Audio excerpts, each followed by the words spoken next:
Hi, everyone. Welcome to Office Hours. If you're watching on YouTube, you can find out more about what we do at officehours.global. Our first hour is general discussion. Our second hour is something we usually want to spend a little bit more time on. Today, we're going to be talking about building a storyline. So how do we build that? How do we think about storytelling? So that'll be the second hour. And if you want to find out more about our schedule, go to officehours.global. All right, let's go ahead and jump into the questions. Bill, what do we have? First one comes to our friend JJ McKenna in Santa Venetia, California. And JJ says, since Alex has been present with the Pope before, how many more miracles does Mickey need to perform for full sainthood?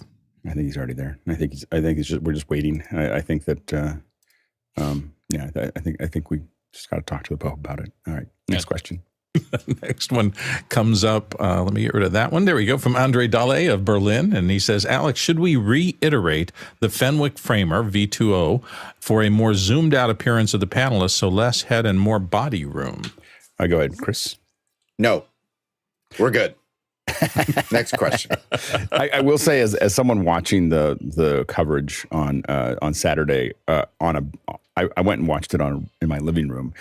We need the Fenwick-framer. We got to think about it too. Everyone's head's really big. Like, I realize that we're remarkably larger, and it's not because we have big heads. It's because we're too close to the cameras, or we're zoomed in too much. So, so we're gonna have to take a closer look at that, because from a TV experience, our heads were too big.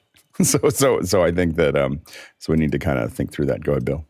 Well, I was just going to say, it depends on what device you're watching on, because if you're watching the show on a phone, the larger heads probably help people in terms of being able to see what we're saying, mouth movements and things like that a little better. So on a big screen, I imagine it being frightening. It was too big. The TV looks fine on a phone too. Like, we just need to just close it up a little bit. So we'll take a look at it. But we should look at what we're doing on a large screen just to know what it's like. As we keep on moving forward, that'll become more and more important. To be clear, part of the inspiration for this was earlier office hours, I'd say 2020-ish. And yes, I was watching in the living room, and I think I even sent you a picture. I still have it. Giant Alex Lindsay on my 70-inch TV. Giant. So yeah, exactly. So I think we needed to figure out that process. So we'll work on that a little bit. Go ahead, Courtney. Yeah, the problem is Fenwick's head is so narrow because he keeps those Sony clamps on them all the time, and they just keep it so narrow. I do that because I come and go a lot, and it's easier. All right, next question. Andy Kokendorfer, Viera, Florida, is up next. I sold my TBC time-based corrector many years ago and now need to transfer VHS to files. Any gear suggestions? Thanks. Go ahead, Courtney. Well, since you have, if you can find these, this is a Digit. It's a capture device, H.264 recorder. It takes a USB thumb drive in there, and this one has HDMI in or analog in. It has YUV if you have component output out of your VHS deck, or composite video and audio.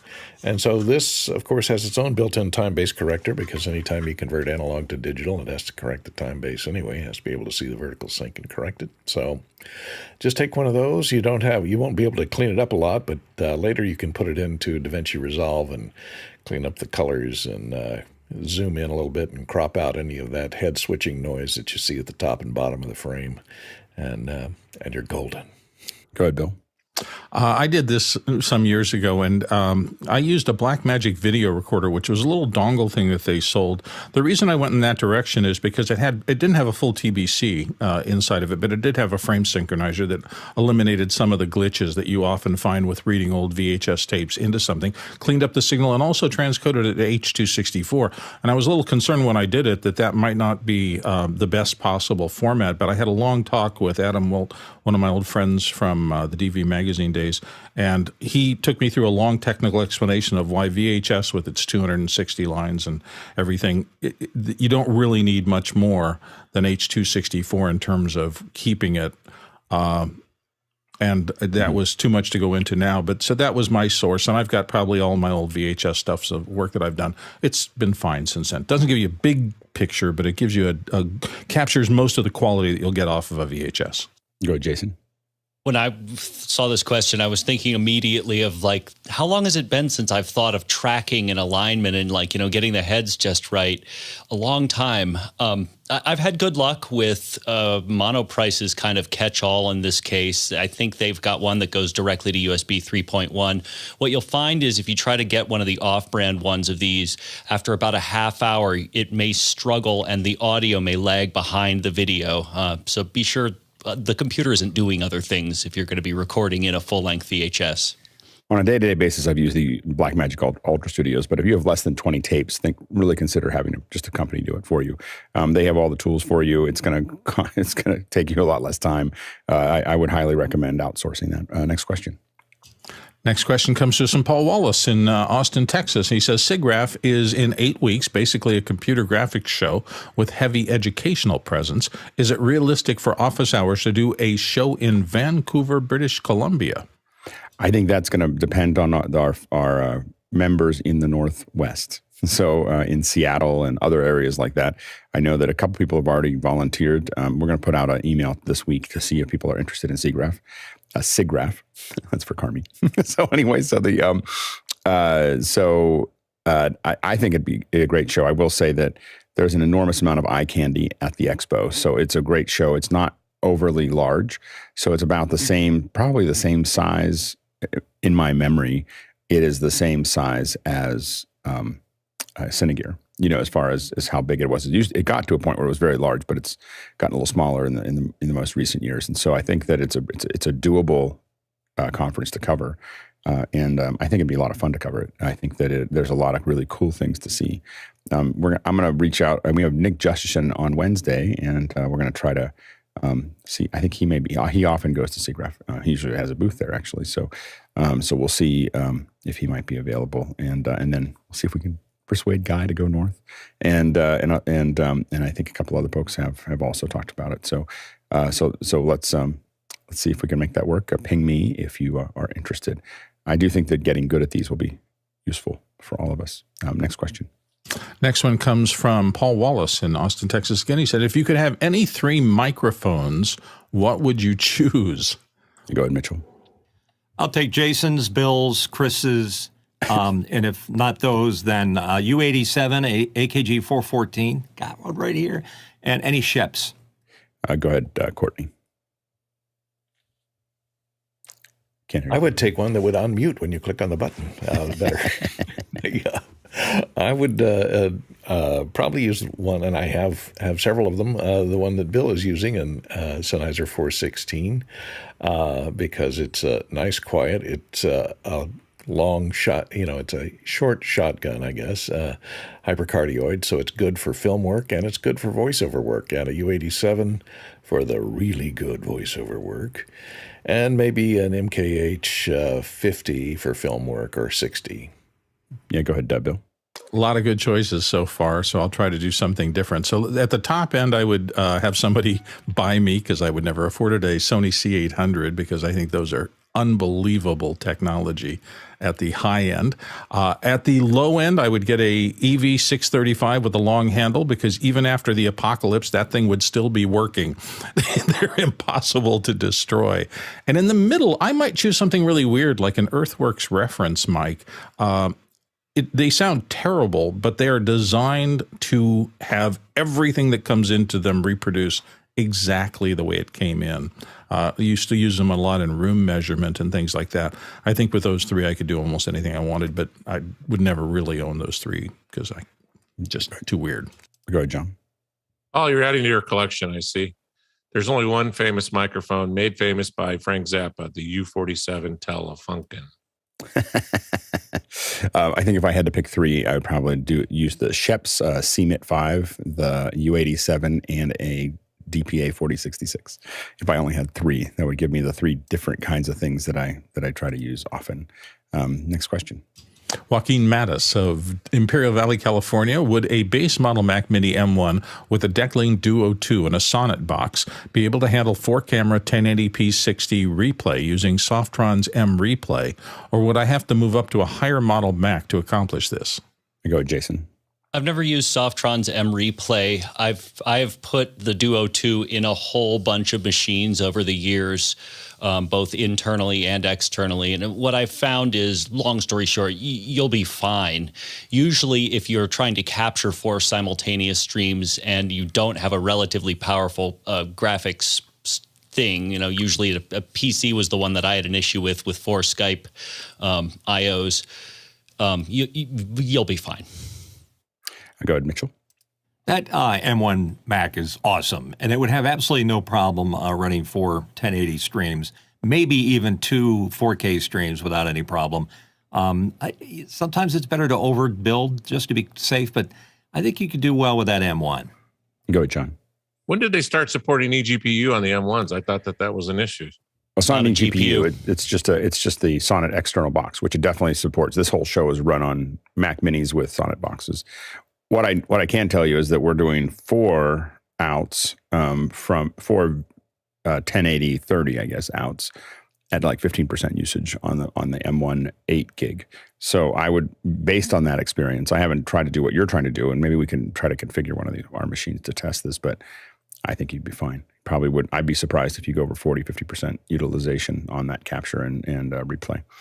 Next question. Douglas Carmichael's up next. Meta, the parent company of Facebook, is now targeting portal devices at businesses, not consumers. With the privacy record of Facebook as a business, do you think they will have trouble winning over business leaders and IT security professionals? Yes. I don't understand this at all. I don't understand, I don't understand how it's a very fascinating business shift. I actually thought that the portal has turned out relatively well for especially folks that are trying to just have families stay connected. It sits there and does what it is. If people aren't, privacy minded, I think that it actually is a pretty good thing. But I think that the hard part for the portal is the day it came out is very close to when all the trouble with Facebook happened. And so I think they've just had a really hard time with privacy issues related to putting it anywhere. So I think it's crazy to go towards businesses. I think they're less likely to want to use it than homes. But we'll see. Next question. Douglas Carmichael up next. Alex, you suggested an M2 MacBook Air as a compact solution for my work. Do you think I'd be losing much screen real estate with a 13-inch screen versus a 14-inch screen? What dock would work best, do you think, for Ethernet and display connections? I would say an OWC. And again, I would, for what you're doing, I mean, it could be a good compact solution or the Pro. The Pro is going to give you more USB-Cs, which is going to be, I think, probably important for you. So I think that, I would look at that. If I was left to my own devices, I'd wait for the next M2. But from a price performance perspective, I think that the M2 MacBook Air is pretty great. Go ahead, Courtney. Yeah, I'd go for the Pro if I were you, Douglas, because if you're going to do anything that's processor intensive, like any kind of video stuff or video rendering, that Air may throttle down because it doesn't have a fan, and so it may be a little thermally limited. And if it's just going to be sitting on your desk all day running your stuff, go for the one with a fan. Next question. Next one comes to us from Dennis Wotek in New Kensington, Pennsylvania. We're not supposed to talk about religion, but we may have to dip into it now because the question is simply Sony BETA versus VHS. And as a note for our producers, our panelists are cutting through these questions like butter. Gives you a lot more. There's a lot more room there for you to throw questions in if you've got other questions floating around that you're trying to answer. Otherwise, we'll start just talking amongst ourselves. Now, go ahead, Mitchell. Yeah, this is going to take a while, so I'll try to make the short version of it. Technically, Beta is better than VHS in terms of the quality of the picture. Beta was Sony's baby, and VHS originally was JVC. And it describes basically the way the tape wraps around the helical scan. And back in the old days when you had those VHS Beta decks, they had spinning helical scan drums inside them with tape heads that would spin around. And the tape would move across the head longitudinally and gather its information so they could put it out as video. And I had an interesting conversation with a Sony representative one time about, eventually Sony did knuckle under and get the license to VHS and Beta machines. But Sony's position on owning, selling Beta tape machines was not Betamax, Beta, was that they would prefer to own 100% of 10% of the business than fight everybody else over VHS. So that was Sony's reason for keeping it. And that was pretty much the history of it. Beta, better. VHS, not so much. Good, Bill.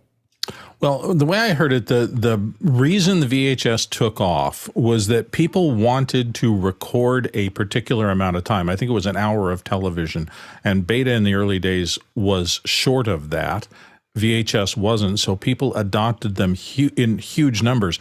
I will say I was at NAB one year, and I saw a booth demo that really impressed me, has stuck with me forever.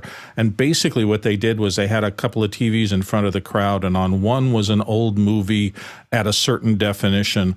On the other was a high definition of an equally entertaining piece of content. But in the middle, there was a split between them, and they were trying to think, how long do people watch, and does the content matter more than the quality of the content? And they would switch different programming in there. And I guess what I heard from this is that even when it was on a lesser quality, the crowds would spend more time on the better content. So they would spend more time watching the good movie, even if it was on the lousiest set. And as they cycled through these things, putting something on high def, even something pretty like an aquarium or something like that, people would glance, spend a couple of seconds, and then go on. Right. So it was always content versus quality. That's what they came out with. Good, Courtney. Yeah, I agree with stuff that Bill just said, that time they lost over time, and Sony tried to compete when they slowed down their tape speed. They tried to go to thinner tape too, and that didn't work to give them a long enough time to tape a full-length movie. And that was, for time shifting, that is the crucial key to selling something in the consumer market. The other thing is VHS eventually evolved into a pretty good format when they went to VHF Hi-Fi, where it gave you a good high-quality stereo sound on that tape that sounded as better than quarter-inch, reel-to-reel. So it eventually did win and came out to be a pretty good product.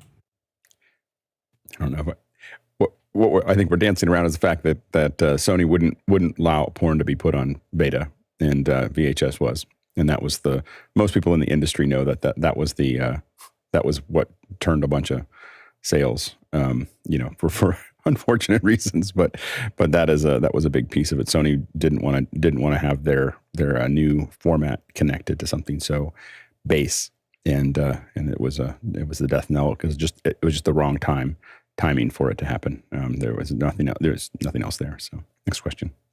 JHB in New York comes up next. He says, what would be your current economical zoom kit to send to somebody? Thanks. And he has zoom lowercase, but I imagine he means zoom not for lenses, but zoom as the service we're using right now. Yeah. So the ones that we use that when we're just sending out as economical, as you said, is we have a Brio. I mean, we usually send a Brio out. We also send them an MV7 with a stand. That has been kind of it's nice and easy to plug in. And then if we send out a light, it's usually a Pavotube 6C or one of the LumaPads from Nanlite. They're cost effective, and they've been very successful for us. And then usually some kind of earpiece. So an Auto, or I'm starting to even just send out the Linsoles because they're the same price as the Autos and way better. So for $45, I can buy a Linsole, or I can buy a Auto, and the audio quality is so much higher in the Linsoles. I might also just put it in both ears and let them hear themselves and do all the other things. Next question.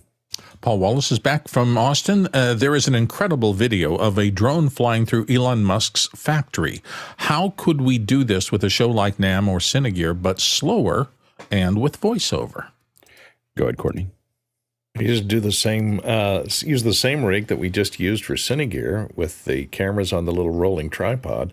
Just set it to 2 frames per second or 3 frames per second and roll it around and do a time-lapse capture of the entire floor and play it back as a video.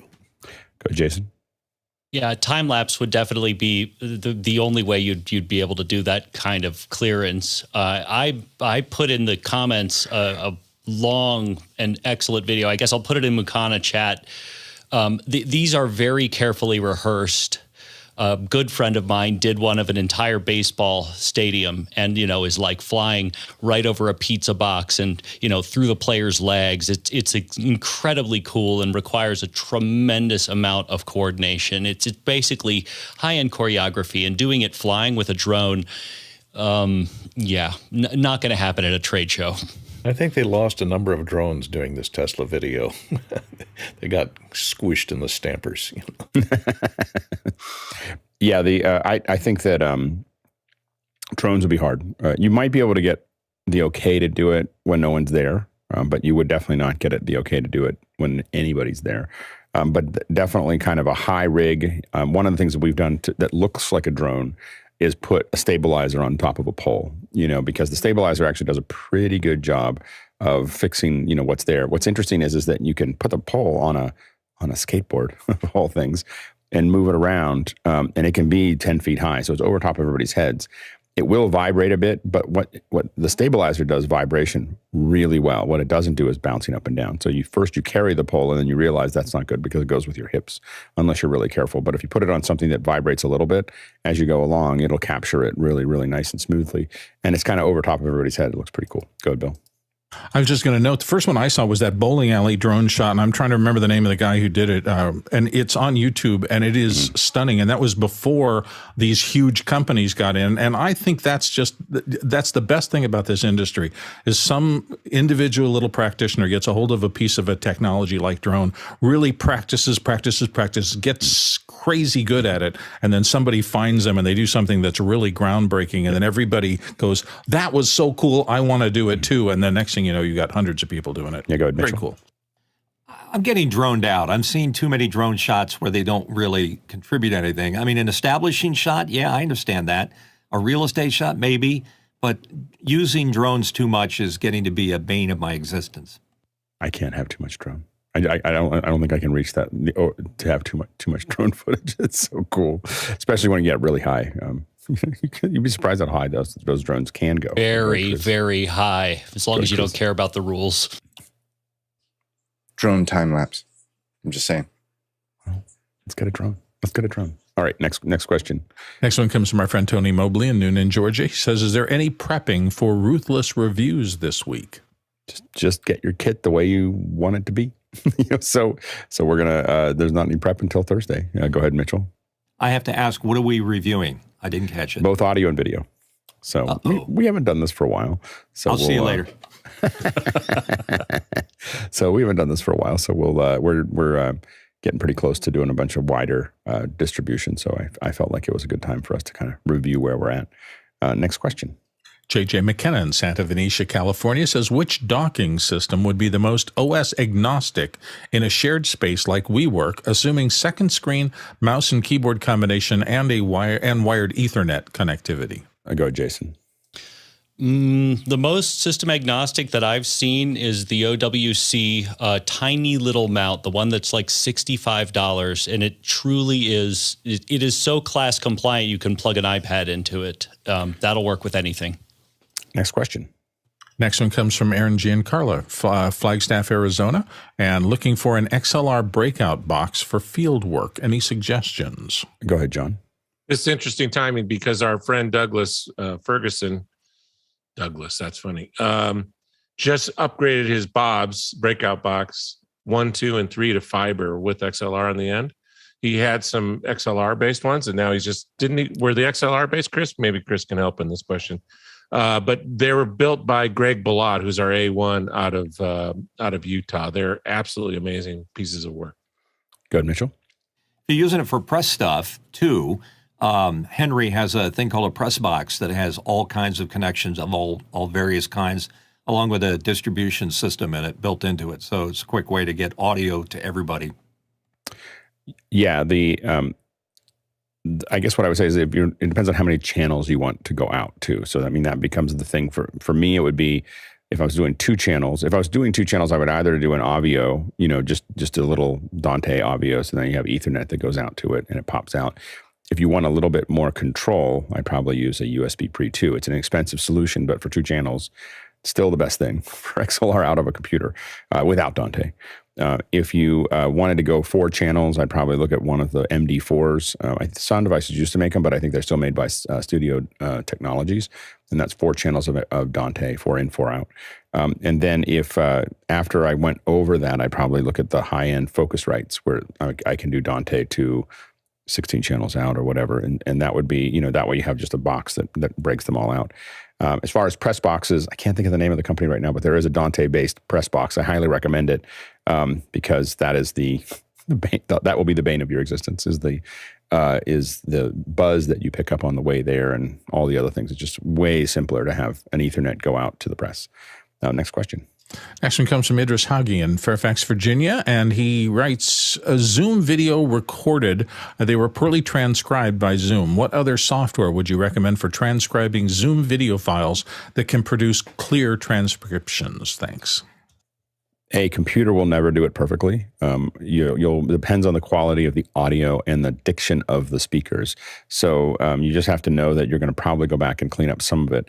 Again, I use Simon Says for almost all of the stuff that I do. I've just gotten into the habit of it. It works inside of Final Cut. I literally put the video in Final Cut, use the extension in Final Cut. It sends it out, brings it back in, and puts it all in my caption track. And so it's pretty easy. And then I go through and correct it. So I'm surprised at how little I have to correct it. The big thing that something like that does that's really great is it gives you, it may not get all the words right, but it gets them all into the right place and time. And so their start-stop times are correct. And that, wow, does that save you a lot of time? It's like, it's just like not having to figure out where the in and out point is and just change, it wasn't that word. I'm just changing that word. I'm not trying to set in and outs for every piece of text. And so I would highly recommend that workflow. And it works with Premiere, and I think you can get it to work with Resolve. I think you might end up with an SRT. Go ahead, Bill. Everything Alex said, I have Simon Says installed as a workflow extension in Final Cut, and I use it all the time. So if anything comes in, but I'm also going to double down on what he said about it. It really depends on the quality of the recording, and I would be worried here if their video was recorded poorly. It might be that they didn't spend a lot of time on audio, and these systems only do really well and achieve their 99% accuracy if they have a clean original file to work from, and that's the problem. I mean, you think about it, in a long transcript of something, 99% means that they're missing potentially one word out of every 100 words. So you do have to just go through and comb through it, or somebody has to go through and listen carefully and make sure that those little errors are corrected if you want to use the transcript for anything other than just a quick look through. And the thing to also know is that automated transcripts is only one way to do this. You can also send it out to rev.com. So rev.com will have a person actually create a transcript for you. I think it's like, I don't remember, I think $3 a minute or $1 a minute or something. It's not particularly expensive to have rev.com do it. The company that we use for actual productions is a company called Production Transcripts. And we will send it out to them. We can have them return it back in a day, return it back in 3 days, sometimes in hours. And they are kind of the mainstay for a lot of Hollywood. So if they tell you they can do it, they can do it. So that's another so rev.com and production transcripts, and that's actually having people do this, not a machine, and they are more accurate most of the time. Next question. Kyle Hammond in Chicago up next. Not to cause alarm, but does anybody know anything about the Samsung T5s being discontinued? Seem to be in short supply, and Best Buy has them on clearance. Go ahead, Mitchell. You just caused the alarm there. Thank you, Kyle. T5s are just a great standard, and they're better than their subsequent T6. In fact, T6 has some issues. I don't know. T6 or T7? I don't know. Is there a T6? Yeah, yes, there's no T6. But the T7, yeah. Subsequent version of it. That's all I meant to say. Sorry about the number. Yeah. Go ahead. Yeah, the chips that are in it just work great, and they work great for just about everything I have. Are they going out? I think everybody's got problems with storage of some kind. So the chips are just a function of the chip shortage in general as opposed to something specific. Go ahead, Bill. I thought it was the I guess I'm confused. I thought it was the T4s. Anyway, the original ones that came out, and I thought they were T4s, but maybe they were the T5s, seemed to work really well with almost everything. I guess there was some kind of directory change or something like that in the next generation, whatever that was. And I had all sorts of problems with them, so I went back and bought more of the original ones. I hadn't heard anything coming down the pike as to the next generation. So if it was 4, then 5, then 6, the 5s were good. And if it's 5, 6, 7, it was the 6s that were really solid. But this, I'm keeping my ear to the ground to see whether or not they were careful in iterating whatever directory structure or file format they had that caused those problems in the second gen, and they've solved them for the third gen so that everything works well. Just pay attention to what's online before you invest. Yeah, I am based on Cinegear of all things. Our coverage of Cinegear, which turned out to be a very expensive show for me. I bought a lot of things from on Saturday. I have one of the Helixes coming. So this is we interviewed the company Helix. They have NVMe 3.2 Gen 2 supported drives. The numbers that they purport are better than the T5s. And they look at very similar pricing. So I actually think that I'm really interested in it. I'm going to just go ahead and dip my toe in with a 2 terabyte and see what it looks like. But it looks like they make up to 8 terabyte, which for some of the stuff that I'm doing, I'm pretty interested in. They purport up to 950 megabytes a second. And then the rep, we watched the interview. The rep is talked about it does pretty well up until about 75, 80% capacity. So I'm pretty excited about that. So anyways, I'll let you know. I should have one, I think by Wednesday or Thursday it should arrive. Go ahead, Mitchell, real quick. Yeah, the size of the small one, the size of a matchbook is amazing. And it was a 2K speed. It's not the T6, it's the T7 that came out. Yeah, absolutely. Next question. Alex Olegnoitz in Toronto says, looking to record 10 to 12 NDI ISOs, 4K 30p for the format. Any suggestions? Kiloview Recorder? I don't have an answer. I don't know. We record all of our stuff off of SDI, so I don't have an answer for recording NDI. Does anyone? I guess no one. I think you might have stumped this crew on the NDI record. It's just a lot of ISOs. It's just that's not an easy number. Well, depending on the type of NDI, I think the other thing is the network congestion at 4K 30 could be high. 6G. I don't know if you could put that over Ethernet. You may have to. I don't know what the top end is, but I think that you're actually potentially going to saturate your network unless you're using HX, which I wouldn't. Then you're going to have bad video. So yeah, I don't know. Next question. Aaron Giancarlo is back from Flagstaff. Has anyone used Blackmagic Design Studio Camera on a job? Looking for your experiences with these cameras. Go, Jason. Yeah, absolutely. In fact, I finished a job for a client that I shot on the 6K Pro. And my advice is pretty simple. This color science is tricky. So, for each shot, frame it up, light it up, and then grab one of these. And I think that this is the Blackmagic studio camera. Do you have the studio camera, or do you have? I've used the studio camera too. In fact, that was my cutaway. So the 6K Pro was the main shot, and my relief, my wide establishing, was the studio camera, and it did a wonderful job. I just shot them all in high in film rate. Right. Yeah. Now are you using the SDI out or Ethernet out? How are you pulling from that studio camera? I made the mistake of bringing the whole Ethernet rig because I was so excited about it. And next to it, there was a hyperdeck, and it worked wonderfully. I'm not going to take it out of the studio again. It was just too much work. It wasn't necessary. It's really designed for a studio, so it works well. It'll be interesting to see if we see a switcher that just lets you plug those in, but we'll see how that goes. Next question. Next one comes to us from John Foltz in Selinsgrove, Pennsylvania. To get started in 3D printing, how much and what kind of filament is recommended? Go ahead, Courtney. Well, it usually comes in 1 kilo spools. I've had the best luck with something like Hatchbox. If you're going to be using PLA is the good filament to start with. Don't try and print with ABS or any of the more exotic carbon-filled or nylon or any of the other more difficult fibers. And TPU, find a good generic Sunlu I found is a good maker of TPU, which is polyurethane. And the neat thing about TPU is it is incredibly strong and does not break apart. It's not brittle. It's flexible. And so you can make things that stand up to a lot of pull force. Like I built a lot of cable strain reliefs and stuff out of it.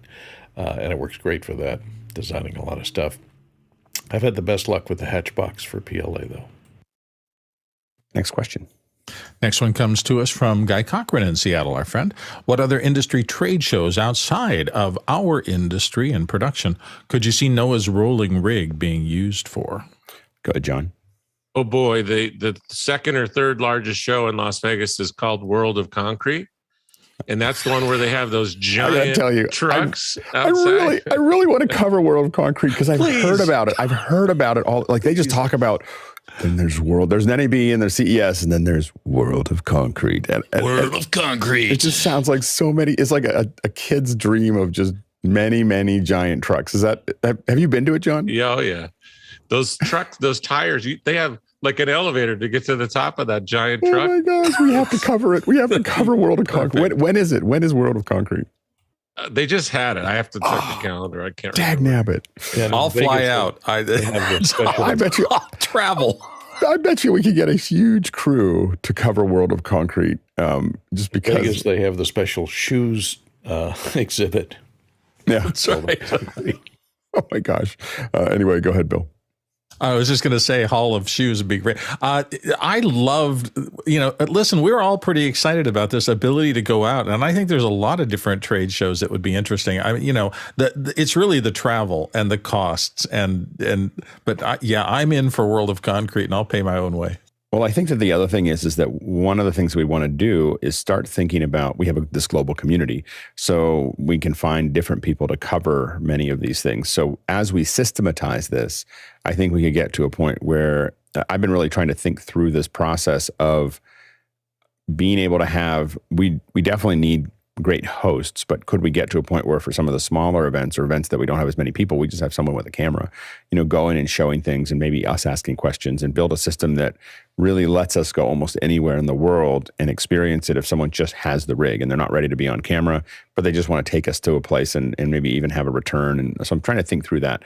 I think that could be a really interesting little rig that we could send out to go to some of these. World of Concrete is very high on my list. For some reason, I was looking at farm shows the other day. The farm shows are a lot of fun. I grew up going to farm shows, and they just sell tractors and hay, balers and combines, and they're kind of like World of Concrete in the way that they're just incredible set of tools. And so I think that tractors would be cool. This is outside of the industry. As I started really looking at the success of what happened over the last week. We had, we're definitely going to be doing a lot of these. And so, or there's a lot of opportunities. It'll depend on who is interested in doing what. I think that we are looking at Siggraph. Also, there's a Knob World. Is it Knob World? I think that was one that Douglas Carmichael suggested. And I think that one looks really good. And at the same time as IBC. And then we also have NAB in the fall. And at the same time, NAB is going Adobe Max. And then people have talked about wanting to cover AWS's reInvent, which I think would be really great. And then, of course, we have CES and NAB and Super Booth, which is the European synth. So I think there's a lot of really interesting ones that we could start to cover. And it really will just depend on how many people. I think we can always find enough people in the cloud to cover it. I think it's really a matter of having at least two people that are willing to go to a location. Obviously, more is better. But I think we have to think of, just like we try to think of how do we scale the team up and down to cover this show, how do we scale a team up and down to cover almost any convention that we want? Go ahead, Mitchell. Let's bring Mickey in for AES, the Audio Engineering Society. It's in fall at Javits in New York. I think what we need is it'd be great is that it'd be great to bring Mickey in. I think that there will be a huge disruption to his schedule. And I don't think actually visas are hard to get in the United States. And so, so I think, but what would be great though, is that we can bring these experts in. When we do AES, what would be great is if we can get a lot of our audio experts back, to sit in on the panel for 4 hours and give their 2 cents while we're doing it. And I think that I haven't pushed very hard on that recently because I just wanted to see how we did. Well, we're doing pretty well. And I think that we're going to get a lot better really quickly. And so I definitely think that there's a real power to having experts being able to come in from anywhere in the world, having producers watching and asking questions from all over the world, and having someone on site actually giving us that experience. And I think that as we refine that, that's the magic mix, is we don't have to fly everybody in to make it work. Go ahead, John. Another cool show, my dad and my brother are both radiologists, is the RSNA, which is the big radiological society. It's all super high resolution monitors, all networking gear. They've got a bunch of IT gear related to radiology. Do they still do the Maker? Wasn't there Maker Fair? Maker Fair. Do they still not in Vegas. No, they didn't do it. I think they might have died. I think that COVID killed it. I think it was having trouble and then COVID killed it. But also, of course, things like South by Southwest would make sense. And the big one for me is to get back to Haifa, which is the Harare International Festival for the Arts. It's like South by Southwest in Africa. It's way cooler. So go ahead, Jason. That sounds awesome. It's amazing. It is. It's unbelievable. And other ones, there are e-learning. There's a bunch of e-learning ones in the United States. There's e-learning Africa, which is also pretty cool. So those would be other ones to look at. Go ahead, Jason. I was thinking about what was in my own backyard. I'm not sure if it would be interesting enough for coverage, but the Albuquerque International Balloon Festival that is annual is a truly spectacular sight. I mean, it's if you know one thing about New Mexico, it's either, nuclear missiles or the balloon fiesta. And it is an absolutely beautiful display. There's another festival there that is the spherical viewing festival. So it's all these people who build stuff for like planetariums, and they build. Oh, that's right. Yes, I know what you're talking about. I've been to that one. So in Albuquerque, and it's awesome. Go ahead, Bill. Balloon glows would be outstanding, but I'm thinking, let's shoot for the moon. Why can't we send a crew to Fashion Week in New York? Yeah, there we go. Yeah. I don't think we're fancy enough. I think we could become fancy. Yeah, live cameras in Fashion Week is sometimes a little scary. Anyway, the other ones that, of course, we can cover in more detail over time is, there's a lot to see at Google I/O and Facebook F8, those types of Microsoft Build. There's actually, even potentially even Dreamforce. I've done Dreamforce so many times that I don't know if I'd want to see it again. I could bring back some PTSD. But those are all things that could be interesting as well. Next question. Next question comes to us from Paul Wallace in Austin, Texas again. The panel missed the point of my question about scanning a trade show. It was just using the Tesla drone shot as an example. Was referring to guy on wheels with the cart on wheels shot. Well, I think that we can definitely do that shot. Again, we did it with just an operator, and nowadays with stabilizers, you could definitely have kind of a follow through shot relatively effectively. Go ahead, Bill. Yeah, I was going to say, I did this in my coverage when I was shooting a lot for PetSmart in stores. Anything that has a good, hard, well-maintained floor, a rolling cart does beautifully for. You'd have to do special wheels if you're going to get into any kind of rough terrain. Like I was in an art walk recently, and I just realized that wheels would have been a really bad idea. For there, you need to go handheld, and so a lighter rig that you can walk over uneven terrain. But all those years that I was moving location to location, when I moved to a collapsible rolling cart, it shaved 50% of the time off of my production, just in terms of going from location to location. So I am just a huge fan of what Noah did with that. I think he's done it beautifully, and just refining that, I think, is the way to go, because that's great. And go, Jason. So the ballpark link that I shared earlier actually included precisely that. We used special wheels that I actually gave to my friend for desk chairs, and it actually, he landed the drone on the wheels, and there was a segment where he had to do this sideways shift in the shot, and it lands, and you really can't tell. So yeah, it's a neat thing. Go ahead, Courtney. I think we just need to get Guy a Ronin 4D and some inline skates. I will say that the Ronin 40, I think Guy did ask the one question that killed it for us, which was, do you have a clean output on the HDMI? And the answer is no right now. And so there's no way to get a clean shot from that. But that looks like such an amazing piece of machinery. Cool. Yeah, and we should really think about. I think he was referring to the Mavic, the drone. The Ronin 4D is just a stabilizer with a camera, and I think it does have a clean HDMI on it, doesn't it? I don't think it does. Yeah, I think he was showing it, and I think that he asked him specifically because they were showing that 40. I'm on the wait list on the 4D. Like, I don't even know if I can afford it, but I put my name in there. I was like, I want to know when it's available. Anyway, it looks amazing. I will say that for even smaller events, I mean, we're talking going all the way down to farmers markets and stuff like that. If you have something that you want to show that we can schedule in, I think us using the world as a lab to figure out best ways to cover and go back and forth would be really fascinating. So just we'll just keep brainstorming. Next question. Tony Mobley in Noonan, Georgia is up next. Can Alex share advantages again of the recording features for YouTube? And he's considering moving from DirecTV. Go ahead, Tony. Yeah, my wife loves the recording features on DirecTV, and it's part of the reason that we have stayed with them. The other reason that we have stayed with them is because every time I get ready to cancel, they seem to find a way to lower the monthly cost. You just got to keep threatening. Yeah, go ahead, Courtney. Yeah, the one thing you do have on DirecTV, and which comes into play for me occasionally, because I have a TiVo. When I used to have a DirecTV TiVo, but now I have one that's hooked up to Spectrum.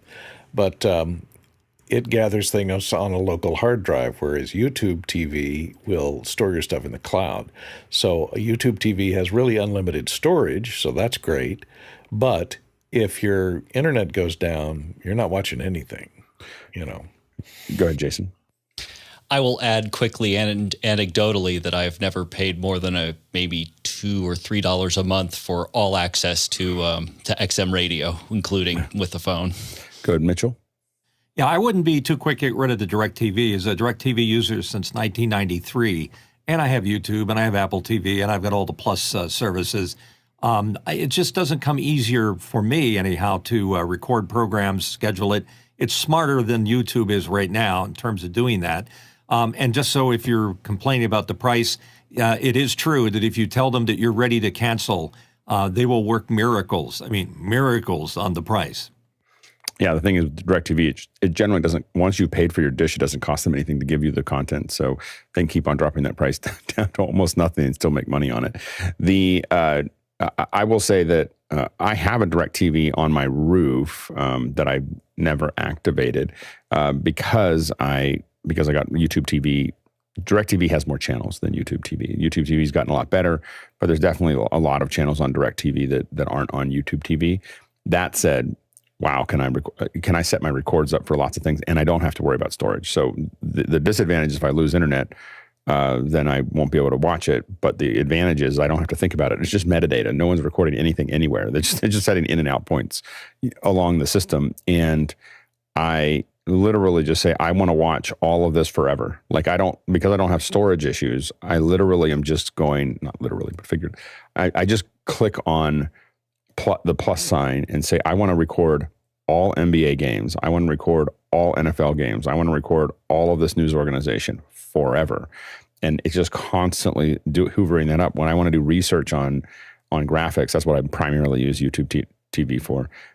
I can just go back and grab all the latest ones, and they're all recorded and ready for me to look at. So I would never go back. Anyway, next question. Next one comes to us from Tony Mobley again in Noonan, Georgia. Just in case, can the panel share the best streaming set for teachers in the fall if needed? Switchers, computers, software, all the bells and whistles. Go ahead, Tony.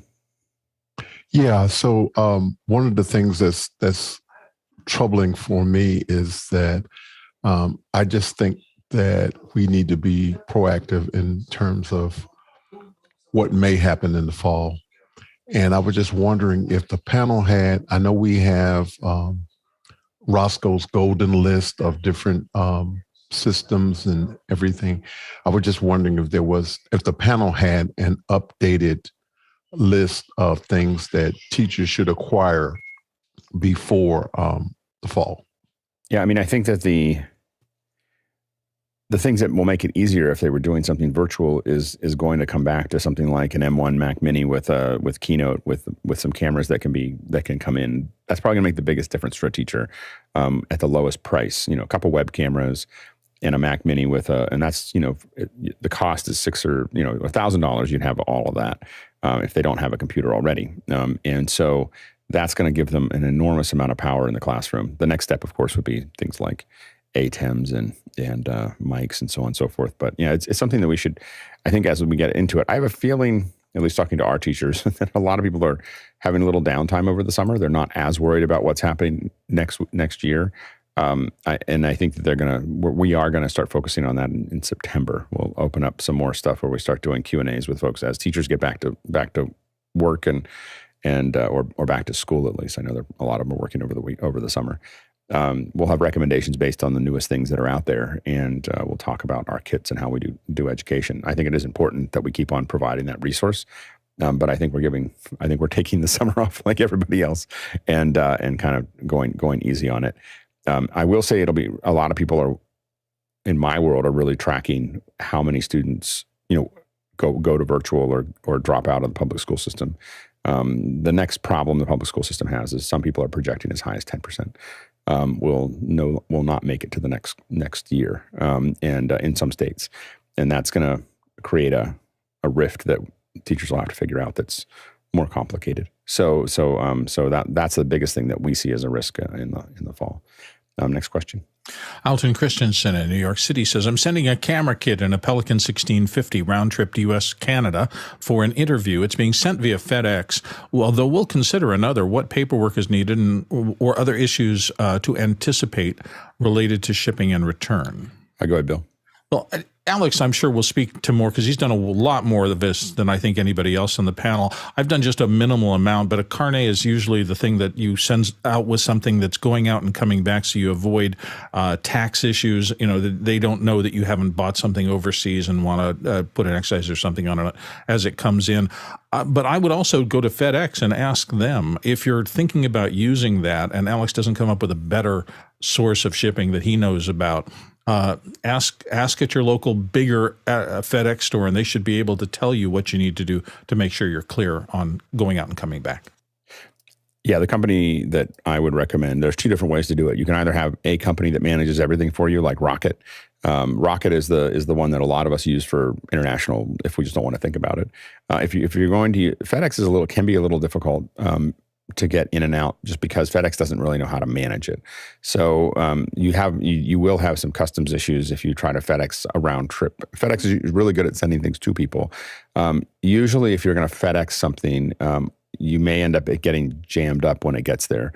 What you do need is a carnet. And that carnet is the company that we use is Boomerang, and if you just search for Boomerang carnet, you'll get them, and we'll bring them on because they're amazing. What you need is basically your serial numbers of everything that you have in there that's worth more than about $20. If you're flying there and taking it with you, a lot of times we just skip everything under $300. like we don't bother because they only ask for what's in the carnet. If you leave things out of the carnet, they don't ask for it. They're looking for, is this serial number here? It's a funny thing that we found over time is that you could just leave the little stuff out and it wouldn't matter. Because they don't really care about it either. What they care about is the $30,000 thing that you're bringing in, and whether you're going to take it back out again. So, but Canada is pretty twitchy about stuff going in.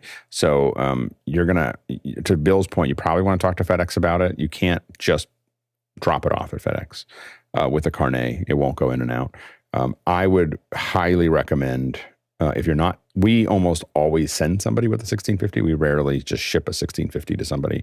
When we ship this out, we almost always end up using somebody on the other side to get it. We don't send it to a random person because it's complicated and you want to get there early. So it's not just shipping a 1650 can be painful, to do that. And it's something we rarely do. Next question. Chris Widener in Lafayette, Indiana says, who's your go-to for custom printed scrims for stands? I've done very little of this. I think we just used Vistaprint is the one that I think that we've used in the past. And so we haven't, I don't think that there's another one called, I think, Studio Productions Inc., which is another one that I've seen used in the past, but I don't have a lot of experience in this area. Go ahead, Bill. I have to admit, I've never heard of anybody printing on a scrim. And for me, maybe we're talking about two different things. A scrim is a light modifier that you're going to put in front of a light, and you want transmission. It's like a big mesh. Equivalent. It's just a giant mesh banner. Okay. So this is just a kind of an on-site advertising thing, not an actual light. You can modifier. use it though. It's a mesh. And you can use it as a scrim. You can absolutely. The printer, the ink won't mess up light transmission. You won't by chance get a. Okay, good, excellent. I never heard of doing that. Yeah. But it's the big problem. The reason we don't do that very often is because whatever you printed on it pollutes all of the color on the person. So it's the reflection of some giant scrim near them is going to be this big red thing or blue thing or whatever. So that's more problematic. Next question. Yeah. Kenny Hampton in Greenville, Illinois says, will the earlier version of Sound Devices USB Pre work with modern computers and operating systems? When released, the literature indicates Mac OS and Windows 2000 or XP, which does go back a few years. Go ahead, Jason. Yeah, the answer is absolutely. There are certain, you've heard me say class compliant drivers, even at this show, and that's exactly what this is. The stub driver will work and it will function. MixPre 2. The MixPre 1 actually doesn't work. So MixPre 2 wow, is really? what you're looking for. Yeah, it's just too old. Yeah, it's really old, like 15 years old. Next question. Chris Widener in Lafayette, Indiana is up next. If you were doing an indoor crane shot that is too fast for a side panning shot, I did some tests yesterday and the field was disorienting at 4K 60 with a head speed of 90 degrees a second. Yeah, that's too fast. So I think that's all I'll say is it's too fast. You gotta slow it down a little bit for everyone. But that I would say that's too fast. Go ahead, Courtney and Bill, real quick. We're going to move through. Yeah, you just have to pay attention. We call this strobing, the strobe speed, and you have to do tests to really determine based on the lens size and distance of the object from the lens. Yeah, Bill. Back in the analog days, I used to love doing whip pans as a transition, and I did them all the time. And boy, when we went digital, it was like, oh, that doesn't work anymore. So you definitely get into a circumstance where if you pan too fast, everything falls apart. Yeah, next question.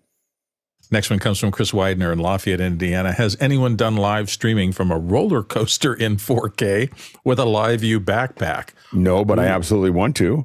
Like how have we not done this? So let's see what we can do about getting a live view for a little bit. Next question. Next question, Paul Wallace in Austin, Texas. Can we embed Muka Chat is what he says, but I think Makana Chat on the Office Hour main show screen from time to time? To show it. I don't know how we would do that or why we would do that. Next question. Paul Wallace again from Austin. Are you going to cover South by Southwest? Yes, if they let us. No, that's definitely one of the ones we want to cover. Next question. Nick Batt coming out of the UK. If it's not already covered, what network solutions did you use for the Cine World live stream? We used Mr. Net, which we'll talk about tomorrow. That we're going to talk about it there. But Mr. Net turned out to be, I think, fairly good. It was a fairly good solution for what we did. And I was surprised at the quality of both, Stream Voodoo and Mr. Net. Next question. Hasma Gajar in Cape Town, our friend, says ATEM HDMI out to setup with macro and Stream Deck companion buttons allocated to switch HDMI out to a monitor. I want to do something similar for ATEM HDMI out 1 and allocate buttons on the Stream Deck instead of pushing video out buttons on the ATEM. Jason? I would do this with macros. This is the ideal case for exactly that. There you go. Next question. Peter Pergenhofer, looks like, and if I messed up your name, I apologize, in Vienna, Austria. Do you know of a good solution that lets me automate the process of creating a video with a quote that is progressively disclosed or highlighted while being read out loud with one of those quite realistic computer voices from Amazon, Google, and so forth? Automated. Is this live? Does he want to do it live? Yeah. I've never done it live. So the only time we've done that live is we use Google Meet. We pipe it into Google Meet. We grab the transcription thing. We cut it out and stick it over. You can key it over because it's over black. I think it was over black when we did it. And you can key it over something else and make it go. That's the only way we've done that in the past as far as an automated way to have words come up. If it's you're trying to have it done live, and we use it for cheap way to caption. Bill, real quick. Yeah, I was just looking, and I'm not sure he's trying to do it live. If it's not live, this is pretty simple to do a credit roll, soft edges, top and bottom, and then sync it to the performance. But yeah, if it's good, Courtney, real quick. Yeah, if it's live, I don't think it's possible because it has to understand the dialogue, convert it to text, and then put it on the screen. By the time it does that, the word that they've just said is gone. The thing that I do when I do some of my own stuff is I use Smart Prompt or Smart Prompter, and it actually goes listening because it knows what the words I want to say are, and as I talk about them, it moves them up. You could theoretically have something grab that and key it over as well. As long as it's pre-scripted, though. Exactly, it's pre-scripted. Yeah. Yep. Next question. Paul Wallace back again from Austin. How do you fluidly move a video from Facebook to YouTube?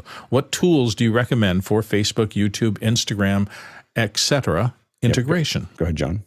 I just did this yesterday. I used Downy 4. I was able to download Facebook videos and move them over to my YouTube channel. Works like a champ.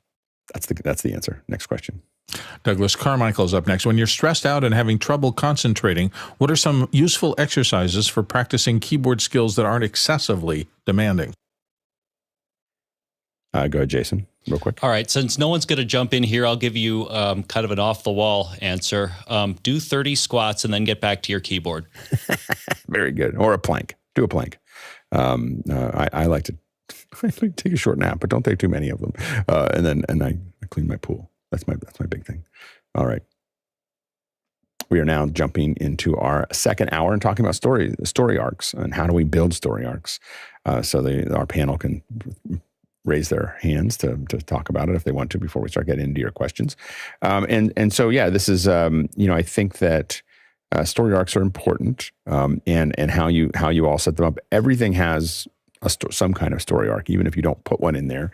That just means it's a garbled up story arc, but it needs to have something. The way that it was described to me that has worked fairly well in a lot of these things is describe the tree, get the viewer, show the viewer the tree, get them up the tree, get them down the tree. That's act 1, act 2, act 3, and so it can be in a lot of different forms, but that is oftentimes the thing is create the context in which people are going to understand what's about to happen and then put them into a pickle and then get them out of that. And so that is the classic one that you see in most things. But story arcs can also just be telling a story. But again, it's still, you have to kind of establish those bits and pieces and then show what's missing and then show how to solve it, so it gets back to that same narrative. Go ahead, Bill. And Alex mentioned the story arc in terms of the traditional 3-act format. That really comes out of drama, and it's old as probably Sophocles. And, the beginning is the setup. You're following the hero's journey in the middle, and then some sort of conclusion. And if you just search on Google or anything else for 3-act format, that'll give you a grounding in what elements need to be there so the audience first becomes engaged, because that's the most important part, I think, of any dramatic thing is audience engagement as early as you can make it happen. And in fact, in movies today, if you go watch something, you will see that something compelling has to happen in like the first 3 or 4 minutes, or they don't feel like they're going to keep the audience going from there. You follow that and you get into the second act where they're struggling to solve whatever you set up in the first. And then the third act always has to eventually lead to some sort of conclusion so the audience feels satisfied with the time they've spent with you. But that 3-act format's been around for decades, and it's a good place to start. It has been flipped in movies like Memento, where they started with the end and things like that. So you don't have to be that rigid, but it's important to keep the audience oriented by having a path that they're going to follow. Good, Courtney. Yeah, that's a pet peeve of mine. I really don't like the method that everybody, I guess Christopher Nolan started it, where you basically take the edited story arc and you put them, each little scene, you put on a little 3x5 card and you stack them up, and then you throw them in the air, and then you just pick them up randomly, and then that's the order that you cut them together on the screen, and then you let the audience figure out the timeline when they're seeing these disparate scenes. I like the James Bond method that they used for years, and it was definitely a format that they always stuck to, and it would keep you hooked because they'd always have a big action scene at the very beginning, set piece, where there'd be a big stunt of some sort, and Bond would come out, but it had nothing to do usually with the rest of the movie. It just got you interested in the movie, and then you have Bond going to M and going to getting his next assignment. That was the end of the previous assignment, and so you go to his next assignment, and that starts your new story arc. So it gets you hooked at the beginning. You get his next assignment. He receives his little gadgets that okay, each one of those little gadgets is going to have to involved in marching the story along at some point. So you're waiting to see those little gadgets used, and then he has his task, of course, to save the country. So that kind of a story arc I really like. But the new ones where you don't know where you're going, they're jumping around in time. You're going. Suddenly, you're doing a flashback from 4 years ago, but there's no indication that it's a flashback. There's no little title that says 3 years previously. So you're left to try and figure out by the clothes that the actor's wearing what time it is and whether it happened in time before or after this. So that always confuses me. That's my pet peeve. Yeah, the now I can't think of the name of the show that my wife watches a lot. It's the About Us or something, All About Us, or there was something about it with This Is Us. This Is Us, and it's like 3 different times or 3 or 4 different times. And every time I walk in, I don't watch it enough, but every time I walk in, I can't tell what time it is. I can't tell where are they? It takes a long time to kind of figure out what's actually going on. I do think it's interesting to watch. I definitely pay attention to the model people use inside of this process. And so the A-team was always it starts off with them having fun, and then somebody does something bad, and then they tell them that you can't do that anymore. They're going to kick your butt. Then they're going to have the MacGyver moment. A-team, basically at I think it was 35 minutes or 30 minutes is when they're going to build something that's crazy from the stuff that they have laying around, and then they're going to solve the problem, and then they'll go back to what they were doing. It's exactly the same every single time. And I used to, when I was a kid, I used to just jump to the part because all I cared about was the A-team building moment. I didn't care about the rest of the show. I just wanted to see what they were going to build. And so these models, especially you'll see these models pretty prominent in TV series because they have to. They have to write this thing into it, and they have to do it the same way. They have to have shelves that they stick these into. Otherwise, they can't produce that many episodes. And so it's fascinating to watch, and I definitely recommend that people try to map out what happened there. What are they doing there? Another thing that's important to the story arc, of course, are the characters, and really thinking about what the character's history is important to the story. It makes it easier to figure out what is important to them, and it doesn't always have to be a character's history. It's also what's important to the viewer. If you're not doing a drama, there's still how do you set that up and how do you prepare it? And a master of non-narrative stuff is Ken Burns, of course. Is if you watch his stuff, it's just this masterful arc of explaining how having things present present themselves. I think that's what Ken Burns is really good at. He's not just telling you; he's showing you how to do it, and he has it presents himself, and he's setting things up throughout the entire show so that you're really ready to see what's there at the end that you wouldn't know enough to understand when you first started watching it. Go ahead, Bill. +1 on the Ken Burns stuff. I think he's brilliant at taking a generically interesting story, but expanding it out so that it means things to the wider world. I mean, you don't have to be a baseball fan to understand after watching his baseball or any of the other things he's done. You don't have to be a Civil War buff to watch Civil War and understand how he contextualizes all of those things that actually happened and why they were important and why they were pivot points in history and things like that. The other thing is that I sometimes think that story arc discussions in Hollywood start out with, okay, let's set up first explosion, then we're going to talk for a while, then let's get to the second explosion, and then we're going to talk for a little more, and then we're going to set up the third explosion, and then we may need a final explosion over the credits to keep them hooked for the next movie. And, it's that thing of things like action scenes and explosions will raise the pulse of the audience and keep people engaged. I mean, it's a faster pace of editing. It doesn't require much thought. You're just watching viscerally as things kinetic happen on screen. But it tells me often that if there are too many explosions strung together through a movie, and they do that occasionally with the big, franchise superhero movies and things like that they really didn't have much more than a standard story arc. And you're just seeing the same story you've seen 1,000 times before. And to your point, there's also with anything, and this comes with documentaries, it comes with your own presentations, what you call in Shakespeare the iambic pentameter, but in a longer stretch, it's really pacing in that there's a pulse to it, that you want to give someone something that's really intense, and then you have to slow down and fill in the gaps that are there, and then give them something else that's really intense and maybe something that's funny. And those, adding things that do all those things make it a much more real story.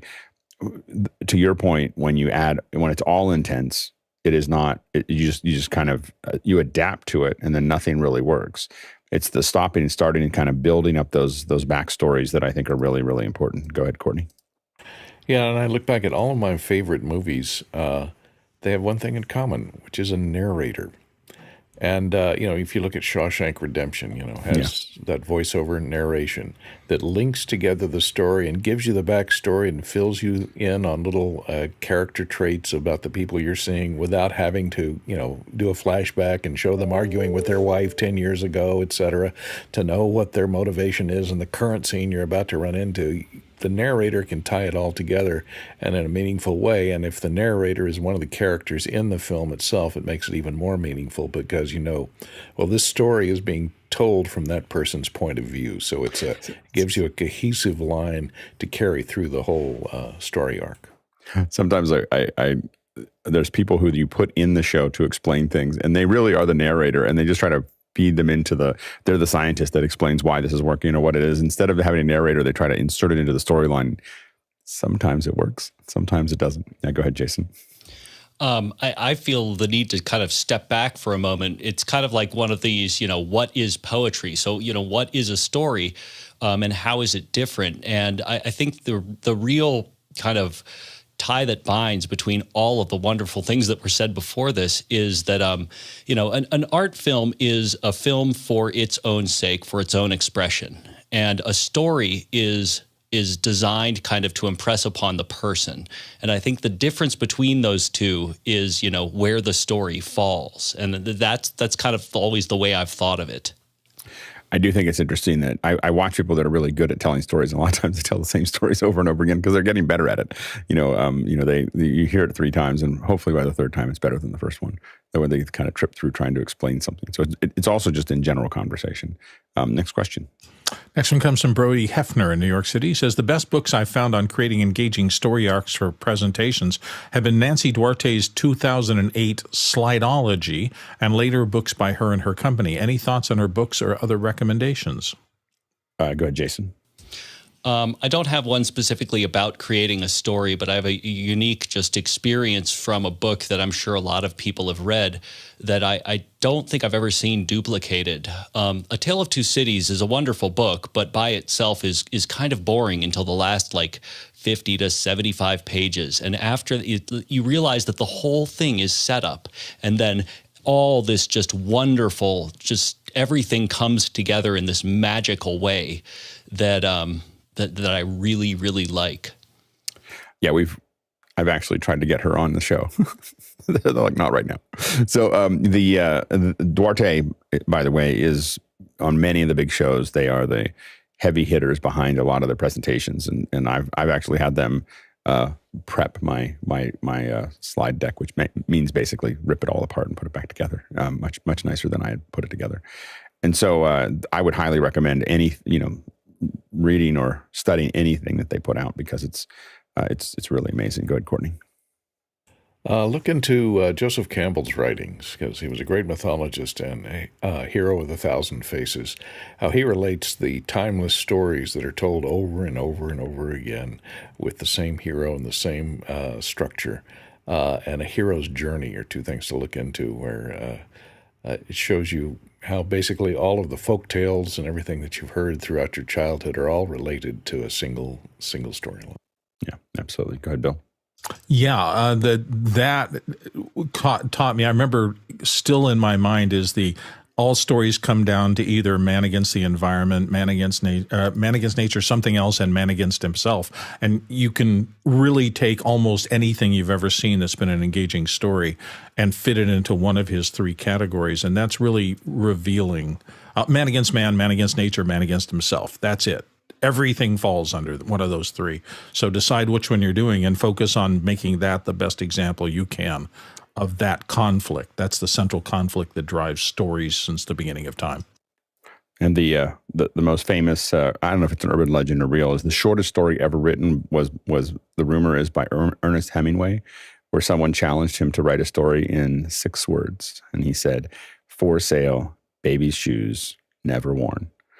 And there's so many places that goes, that is, that you can interpret that as, but he showed you something. Like he literally in 6 words, he didn't tell you, he showed you something that you had to experience in 6 words. Bill, real quick. My example of that is from Richard Browdigan, and it's longer than that, but he wrote, "It's very hard to live in a studio apartment in San Jose with a man who's learning to play the violin." That's what she said as she handed the police the empty revolver. Yeah, exactly. There's a world in 1.5 sentences. Yeah. First question. Brady Hafner again comes up. "I enjoyed Alan Moore's insightful and inspirational BBC Maestro course on his storytelling secrets. Can the panel recommend other similar courses or resources on writing compelling stories?" I'm trying to think of that. I mean, the hero's journey, I think, is the one that's probably the most well known that I've seen. I'm trying to think of great other storytelling. What's interesting is what I will say is practicing it. Practicing it is something that you get better at thinking about how the story works. When I first started working at Lucasfilm, I couldn't think of a story. Like I literally couldn't. If you asked me to write a short film or a large film or a whatever, I'd be totally like, I couldn't even know, I wouldn't even know where to start. Now I think of them every day. I see something happen and I just go, oh, this would be really funny. And I literally can build out the entire, now I don't try to build, I have some movies that I'm working on, but I have some feature film stuff and some series and everything else that I fiddle with as a hobby. But I think of I think of SNL shorts all the time. so like just like really funny, something funny will happen, and then I'll just think of how to tell a story around it. And the best thing to do is to do a lot of it. I think that makes it a lot easier to kind of visualize. Next question. Brody Hemner's back once again with the Ken Burns style of documentary storytelling has been produced using a remarkably consistent style and pacing and is widely imitated. Does his approach to storytelling have timeless appeal? How could it be updated to engage younger audiences? Go ahead, Bill. I'm not so sure it needs to be updated, but here's the thing. One of the many areas of genius that Ken Burns did was establishing that idea of I'm going to take historical material, stills mostly, and move on them in an integrated way. And what that allowed, you think that's just a simple thing, but it has so many ramifications, because if you need time and you have limited material, finding a way to visually engaging in a visually engaging format to take limited material and present it in a way that is consistently engaging over long narrative arcs is no small task. I think if you've been producing any video for a long time, you've run into, I just don't have a lot of material. Can I go out and get more B-roll? Can I shoot something else? I need to fill this in. And Mr. Burns magically figured out this rostrum camera thing in this context of documentary, because he had great material that lets you see what he was talking about, but he found a way to expand it to the necessities of telling the complete story. I always look back and think how brilliant he was in engaging with that. He's still around, I think. So go ahead, Courtney. Yeah, and I've seen they've taken the Ken Burns effect of the slow push in to the still and embellished it quite a bit these days. You'll see it. They actually take old historical stills. They'll cut them out and they'll cut them into layers, and they'll do a camera move where the layers move at different rates, so it takes on a three-dimensional feel to it.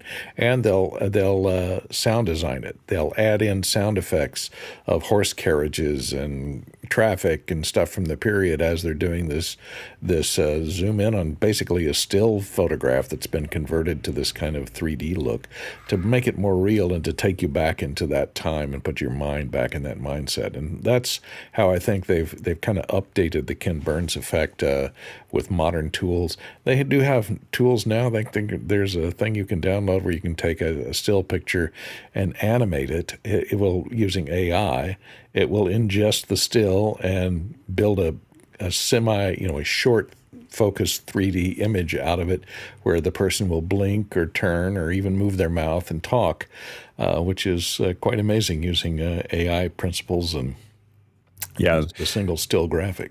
I do think that deep fakes are going to change everything about how we do documentaries. I mean, I know people are worried about them, and there's definitely some valid concerns that are out there about deep fakes, but man, are they cool.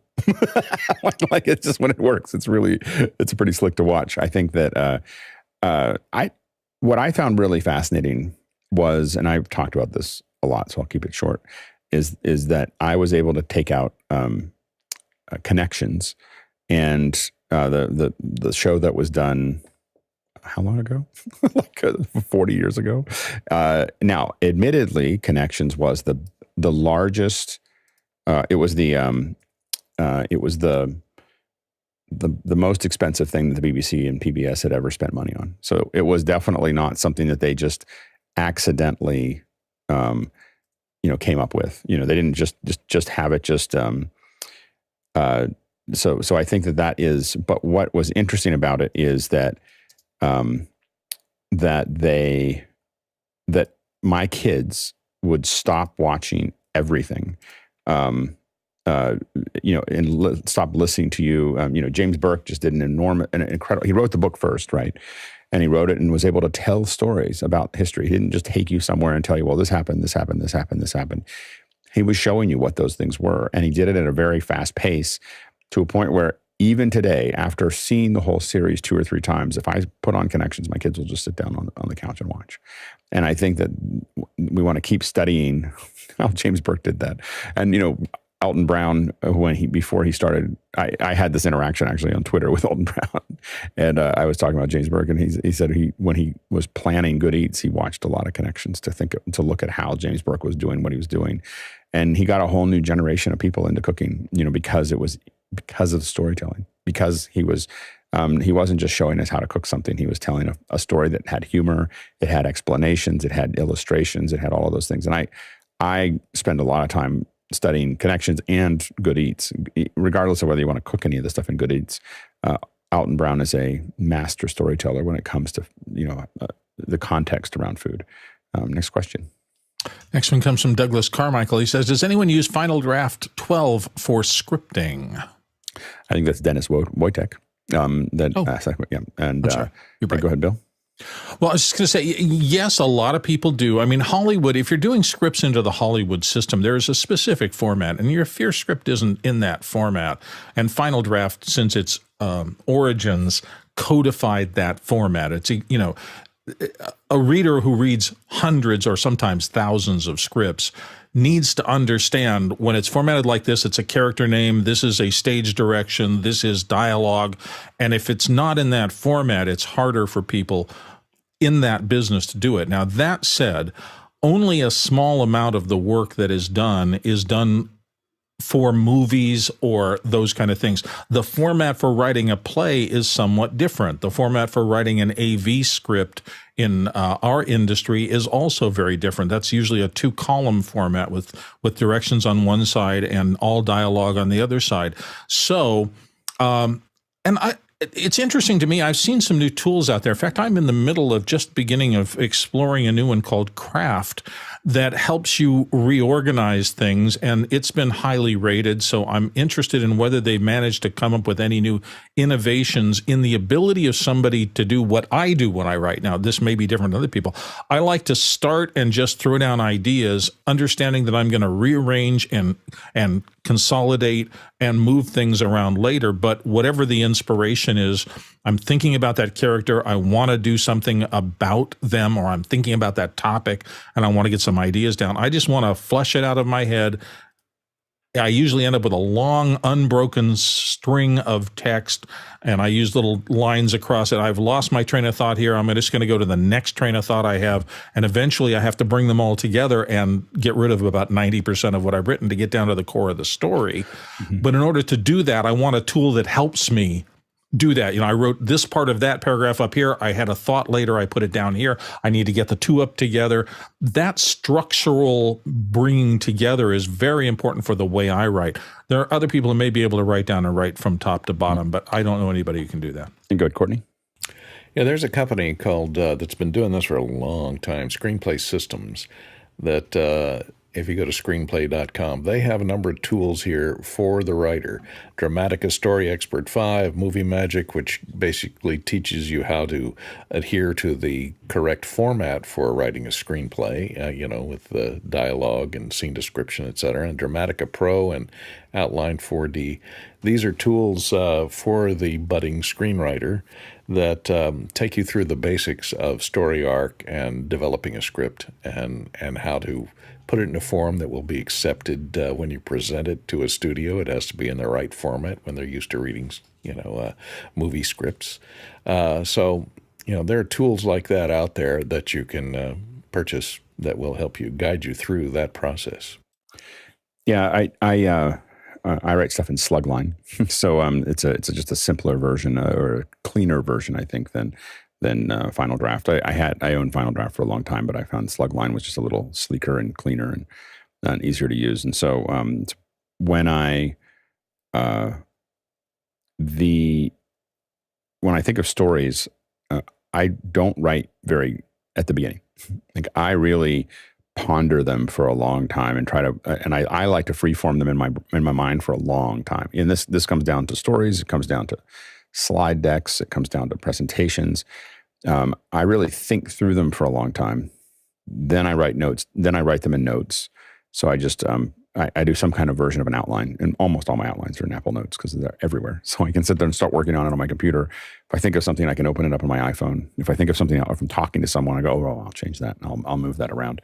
And so I like to do that. And then I like to talk. I talk it out. My poor wife, many people who work around me have to listen to me go off on things over and over and over again as I refine them and try to think about how that actually works and how it's compelling and whether it makes sense or not. And then I do fast sketches. The big thing you have to be careful of with any storytelling is getting caught up in the minutia before you finish the arc. So the arc is really important. Like, how is the arc going to go? So how is the arc going to go before so you understand what that's going to look like, and then you start filling in those pieces. Although I have written stories that some of my more favorite ones, I just start writing. You start telling a story, you have no idea where it's going to go, and you're finding it yourself. But that's not a way to do a business. All right, next question. Next one comes from Douglas Carmichael. Could the story arc concept be used for instructional content? Oh, absolutely. I mean, I think you're telling a story. You're telling people. They say tell them what you're going to tell them, then tell them what you told them. It's kind of the most basic version of that. But you definitely you want to create a reason for them to listen to you. So at the very beginning, you're really going to say, "This is why you should listen to me," and then you're going to tell them what there is to listen to, and then you're going to summarize why it's important. So it's not quite tell them what you're going to tell them, then tell them what you told them, but really tell them why what you're about to say is important, and then tell them the important thing, and then summarize why it makes a difference for them. Go ahead, Bill. Because education is such a gigantic global profession too. People have studied and studied. I agree with everything Alex said. That old, that thing was basically repetition helps you myelinate in learning and it sticks with you. But also, I've been around teachers. My wife was an instructional specialist for a large school district, and they're always trying to say, how can I engage with this student or this group of students, knowing that all the students are different. So anything formulaic works to a point, and it's great to have that structure, but sometimes the magic and the art of teaching is truly to understand what this group of students needs and take those basic principles and throw some of it out, emphasize some of it, do it a little differently. So I'm just a little leery of any system that says, here's how you should always do it. I can't tell you the number of days that she came home and said, I had all these plans, and 2 minutes into the teaching of the teachers, I had to throw them all out because I ran into either pushback because they just didn't want to listen to what I had to say about that, or something else that meant that the outline got thrown out the window. She had to find another way to engage them by going around the corner or something. Teaching's hard. Next question. Chris Widener in Lafayette, Indiana. Bad pacing can kill a great story. What's your go-to for avoiding this while editing? Chris? Chris, I like one of my favorite keyboard shortcuts in Final Cut, at least, and actually a lot of apps is, I believe it's Shift-Z, I believe, because I can't remember. My finger does it. And what it allows me to do is look at an entire timeline. Now, when you're talking about pacing, not everything can be visualized in a timeline, but a lot of stuff can be. If you're talking about moments of intensity, moments of humor, release moments, as you know, I do a lot of corporate video. So if a video is broken up, quite often there's going to be a graphic, and that'll be on another channel. And when I Shift-Z and I look back at the whole timeline, I can get a sense of something really quickly. I can go, oh, wow, that third segment is way too long. What's going on there? Why is that so drawn out? And maybe I have to pull some of it out. Maybe I have to subdivide it. But Shift-Z is a good way of at least getting a visual representation of everything that's going on. Yeah, go ahead, Bill. Everything Chris said. Plus, I have a thing. The first time I show it to somebody, I try to ask them at the end of it, if I did a 3-minute piece, how long do you think that was? And if they say a minute and a half or so, I go, I've got it. That's about right. I want their report of the watch time to be significantly shorter than the actual time of the piece. If they say, I think it was about 3, maybe 3.5 minutes, I don't like that. That means I haven't taken them out of their world and gotten them into my video such that they suspend their disbelief and they're engaged fully until time kind of goes away when you're watching something really interesting. So that's on the back end. But I agree with everything Chris said. You've got to know how these things look, and the more you do this, the better you get at it. Good, Courtney. Yeah, and if you're doing a scene with 2 people in it, don't get trapped into the thing that I hate most is when they just cut it up and they go, okay, close up of this person, they say their line. Next, the person they're talking to, they say their line, we cut to them. Then the other person, we cut to them and they say their next line. Cut on the lines. You got to record, you got to shoot a lot of reactions of the person that is being spoken to, and you got to sprinkle the reaction shots in there and cut off the person speaking and show the person they're speaking to for the reaction, because that adds to the drama, because without that there is no drama. It's just cut, and it becomes boring and droll. I spend a lot of time watching movies. My family will tell you that I have a capacity. I have a special, like a superpower.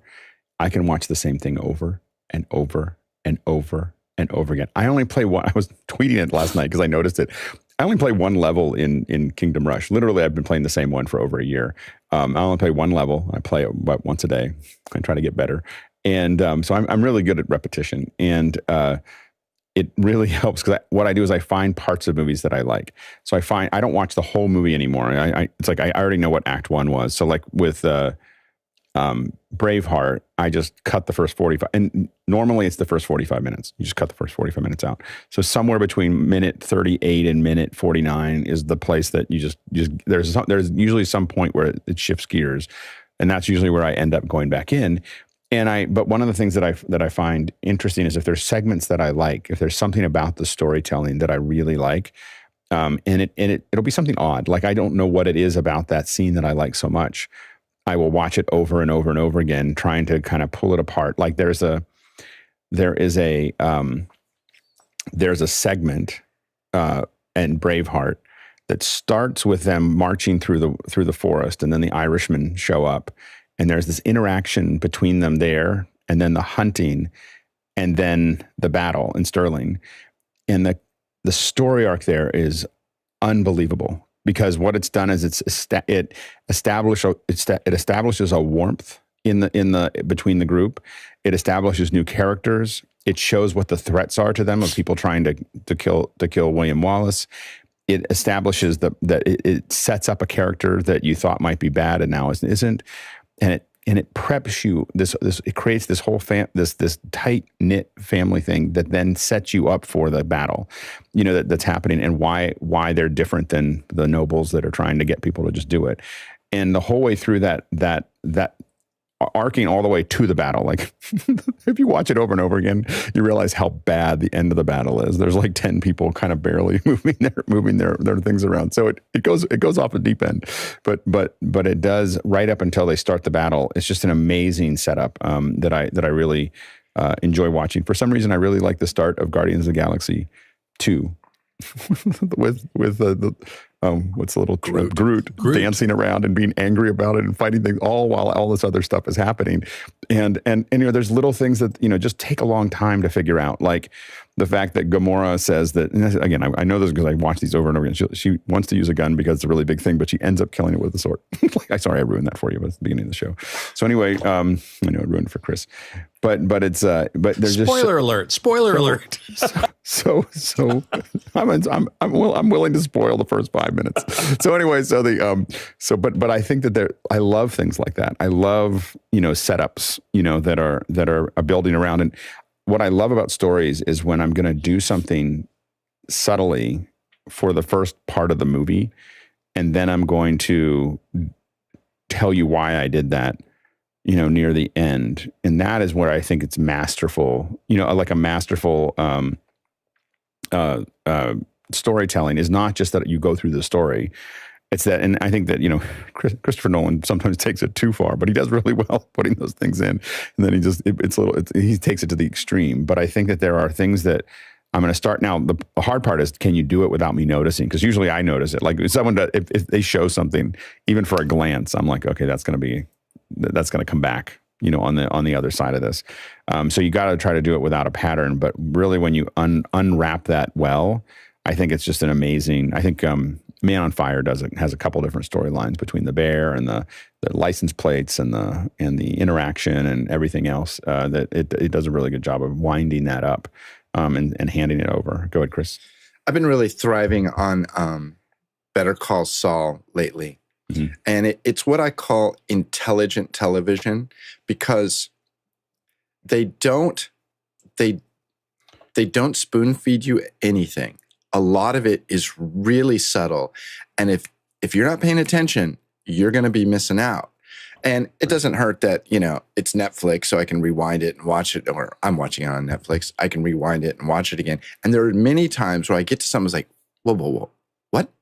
And I'll go back 5-10 minutes and I'll go, I totally missed that. And the thing is like, that could be labeled as bad storytelling if somebody doesn't get it. But I like to think of it as intelligent storytelling. Like it really forces me to pay attention. And I think that there's another phenomenon in blockbuster movies where if you lay it out too easy, everybody says, that it was totally predictable. And if you make it if you make it too obscure, people go, I didn't get it. But there's a tipping point in the storytelling where you make the plot points interesting enough that you almost need to see it again. And that's where you've made a blockbuster. That's where you get people to go back, 2, maybe 3 times in the theater, because people are like, oh, I gotta see that again. But if it's too obscure, I didn't get it. That was a dumb movie. And if it's too obvious, it's like, I saw that coming a mile away. Yeah, no, absolutely. Go ahead, Bill. I agree with everything Chris just said. That's really important. But also, I know that as a consumer of content, sometimes I look for different things. Sometimes I do want content that challenges me. Other times, if I've had a tough week, and my wife and I both do this, she goes back to the stuff that is comforting for her. I go back, sometimes I just want a simple, regularly structured mystery that's done well, and I'll go to an Agatha Christie or something like that because I understand it. It's not going to challenge me. I just need to rest, relax, enjoy the writing. I don't want to work at figuring out what these characters are. I'm glad that she always writes with some kind of twist at the end, so there may be something new coming up. But I don't want you to throw this into space and make it something with, the galactic battles in the middle of it, even if it's the same structure. And I often have it like I don't. I look at certain movies and I eventually watch them, but I don't watch them for a long time because I'm like, oh, I don't have the energy to think that hard. Right. Like I don't like, I'm just like, oh, like that's not where I want to go. And in these days in the world, sometimes people want respite. I wanted just a nice, simple movie it makes me feel good because I'm tired of this. For us and our family, it's also what can we all agree on. And so we get into a TV series and we all agree that this is the TV series, and then we just watch it forever. Like we just watch every episode one at a time every night. There's right now we're an Alias. Go ahead, John. You just articulated my point. I believe we watch more episodic content than movies now, and the problem with that is like Outer Range last night. They leave you on a cliffhanger. At the end of every season is a cliffhanger, and you have no cathartic feeling after watching the episode when it finishes. It's frustrating. Yeah, no, that's the cliffhangers bother me a lot. 24 used to be a real problem for me because it would just be like my wife and we would rent the DVDs and we'd go, okay, we're just going to watch one more. And I will say that I think episodic is becoming much bigger because they're coming out all together. Episodic TV shows are so much more rewarding when you're watching them every night as opposed to when you're watching them once a week. I couldn't remember, I just didn't remember half the stuff. And I didn't realize like the thread is so tight when you can watch it every night. And that's why I now won't watch anything that doesn't have like, if the seasons aren't previously done, on office hours. Like literally, I want to watch things that are done. Like I don't want to I don't want to wait for all of those. Like I got late into, what was it? Penny Dreadful, which by the way is just stunningly good. It was the British drive me crazy because they only do 6 episodes a year, and but they're really great storytellers. And Penny Dreadful is it's one of my favorite series other than Riley Ace of Spies. If anyone ever remembers that, go ahead, Courtney. Yeah, I agree with you. It's given writers and showrunners and people that used to work strictly in theatrical features, the opportunity to write a long story arc, where before they used to have to wrap up a story, beginning, middle, end in 90 minutes or 2 hours, 2.5 hours at most. Now they've got 8 hours that they can spread that story about. And you can do a lot more character development. You can have a lot more interesting story and take the viewer on a much more interesting journey from beginning to end. But I agree with you. I'd like to see them where I can binge them rather than spread them out a week apart, because I get, especially if you're watching 3 or 4 of them every week, and you get the stories mixed up, and plus their tendency to jump around in time gets even more confusing. Yeah, I have to admit, I started Obi-Wan, I got through the second one, and I decided I'm just going to wait until the series is done, finish them. like I was just like, I don't want to wait between episodes to make that work. It's interesting. I was talking to someone in LA a couple weeks ago, and they were talking about the fact that things that are more dramatic really make more sense in episodic, and they just want to write things that are 8 hours long and 10 hours long or 12 hours long or 6 hours long, and they just feel like you can just the story development, because they're used to working on movies. They said the visual effects is still better in the theater because it's just really expensive. It's just really expensive to do the series, and so what they were thinking is that we're going to see the theater makes sense for visual effects because it's big and it's loud and everything else. And we're going to see more stuff that is visual effects oriented go to the theaters, and things that are drama. He said the real place that it belongs is actually in streaming, because it lets you build that narrative way deeper than you can do in 2 hours.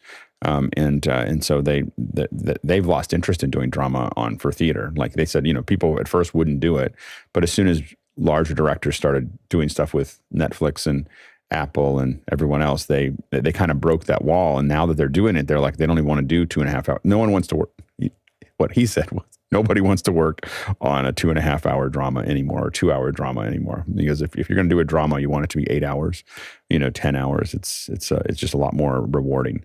So it'll be interesting to see how things go. Next question. Tony Mobley, Noonan, Georgia. Are there good iOS tools to use with writing stories?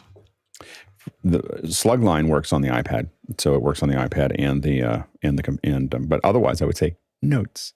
Go ahead, Bill. I've been interested in this craft project, and the reason I saw it is because it won App of the Year last year at the Worldwide Developers Conference. It works on both iOS, and it syncs across all devices, and it has a lot of good little tools. So if you want to dive into something, I'd give craft a shot. Next question. JJ McKenna, Santa Venetia, California. Up next, what would you say? What would be the main story summary of Office Hours? Good, John. I don't know if this ties into story, but I struggled with a long time trying to articulate what Office Hours is to people, friends, family, people that know. I post every day on Facebook, a screenshot, so they all know. I can't take credit for this, but Chris Widener said it, what I think is a very effective method. He says, every morning I'm part of a professional development group, and that's what Office Hours is, and that works for me. Go ahead, Tony. I got this from Tim McCullough. He said that being a part of Office Hours is paying tuition to learn lifelong skills. Absolutely. And it is that. It's more than that. The other thing that I would say is that it is an opportunity to learn things that you didn't think that you could know, and also a fellowship with, and I'm not trying to be churchy, but it's also a fellowship of people who may not necessarily have the same mindset that you have, but have things in common that you can have some success. Yeah. Go ahead, Bill.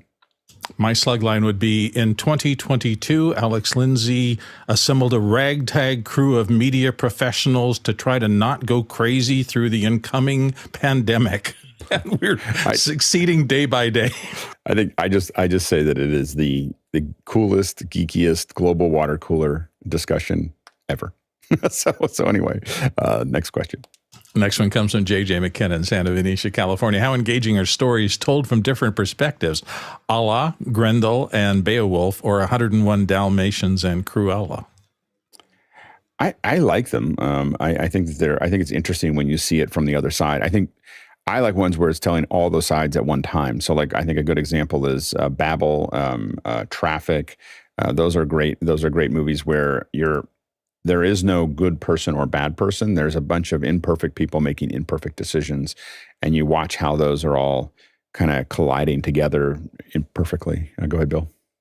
Well, Courtney mentioned it earlier. Joseph Campbell in The Power of Myth went all the way back to Beowulf, and his point was that this story construct has been going on since the dawn of human storytelling. And I think even around campfires, the ones who did it best are the ones who allowed the audience to follow these formulas and these conflicts that they knew about. I mean, in our lives, we see these man against man, man against himself, man against nature conflicts. It's just part of the human condition. So attaching that to your story makes people feel, I understand what's going on. Next question. Chris Widener, Lafayette, Indiana, says, I hate to be that guy, but what about when you don't have a story, but just the opportunity to film something cool and you'd like to turn it into a good story? In 2 weeks, a steam museum is doing a Civil War train robbery. Go ahead, Courtney. Well, when you have the opportunity to film something cool and you don't have a story, go to work for Marvel, because then they will turn it into a blockbuster movie and release it. Good, Bill. You have to learn to search for the story. I have to admit, one of the I did a pro bono thing years ago where a bunch of wildlife rehabilitation people went out into the desert and they took the huge raptors that they had been rehabilitating and they let them go. And I was on this shoot and I got some great footage. But I was going back to my traditional way. Having been a narrator most of my life, if I want to string a story together and I don't have a story in advance, I usually try to fix that through narration. For me, it was really fascinating. I had done a number of interviews in my little studio, And suddenly it dawned on me that I maybe didn't have to narrate. I could use the actualities, the people talking, and tell the story through them. And it was really a breakthrough moment for me, because I realized that as you watch, as you shoot, as you watch, just pay attention to, is there a narrative structure that it's starting to form? Maybe on that train thing, you've got a robbery thing going on. Maybe it's how it charms the people on the train. Maybe it's families with kids and they love that. I mean, I've seen that on the narrow gauge railroad up through Winslow, that they do those kind of fake train robberies on. But there's something in the middle of filming that occasionally catches my eye, and I think, that's maybe the beginning of the story. And then you follow that path and you turn what you've been doing up to that point to help you get the content to flesh out that story. I just say, be open to ideas, and let the footage that you do have inform you as to what else it needs to turn it from just a series of scenes into a story. I just hope you show us the footage, because it looks really cool. I went to their website and it looks really slick. I mean, you do have the parts of it if you work with them a little bit and know what they're actually going to do. The people approaching the train and getting, jumping on the train, the interactions, the conclusion, it's all there. So it's just a matter of figuring out how to piece it together. But I hope that you do some photogrammetry of the trains, because I think the trains look really cool. Go ahead, Courtney. The problem with those kind of reenactments is that they, you only do it once. If you're trying to film it, you won't be able to get, a variety of angles. You won't be able to cover it. And so maybe what you ought to do is, if they put this on or do this several times, once a week or, 2 times a day or whatever, go just watch it as a, one of the paying guests, and figure out how you want to cover it. And then piece it together with several visits and several reenactments, or several times that they do it, and shoot it from a different angle each time. Then you can cut it together. Yeah, go ahead, Chris. Courtney, I think by definition, reenactment means they're doing it a second time. I just wanted to say, I heard you say that. They're not really robbing the train. By definition, it's actually another. You could probably get the folks that do the reenactment to do it without people around as well. Like, you could probably get them to do a whole one just for you. They wouldn't mind being filmed. Especially, this is the power of our new cameras, is that you walk up and have a 6K camera, show them what you shot on the like when they do it, shoot what you can with a really good camera that's going to get them higher quality than they've ever seen before. Then come back to them and go, hey, can we do this again? And then they go, yes, you can. I will also say that there is a real art to not shooting an event, but covering an event. And it's 2 different things. I think a lot of people tend to think of, that wide shot, and they get their little tripod and they get that establishing shot, and then they hold on it, kind of like Justine and what's his name last week on the WWDC. And I think that covering an event means you're not going to get all of the event, but you're going to get enough coverage to represent the event, right? Like, I may not have every thing that happened, but I have enough of this, and I have enough of this, and enough of this. And the beauty of today's day and age, where so many people like shoot and edit, you should be editing in your head, and you're like, okay, I got that, and then I'm going to need that. And it's not something that you can think about. I mean, obviously you have to think about it, but you really just have to be reactionary. And it's and that's why I always tell people who like, how do I get into this business? Shoot, edit, do it all the time, because you'll realize, you know what, this is boring when I don't have any close-ups. How am I going to do that?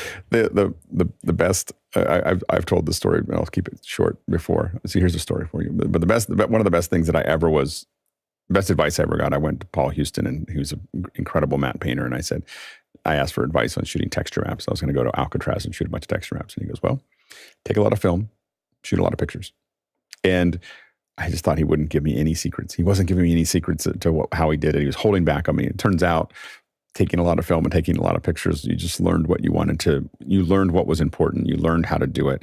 You learned what that looked like. And when you talk to like a wedding good wedding videographers, I used to work with lots of them because I did lots of weddings when I was DJ for the weddings.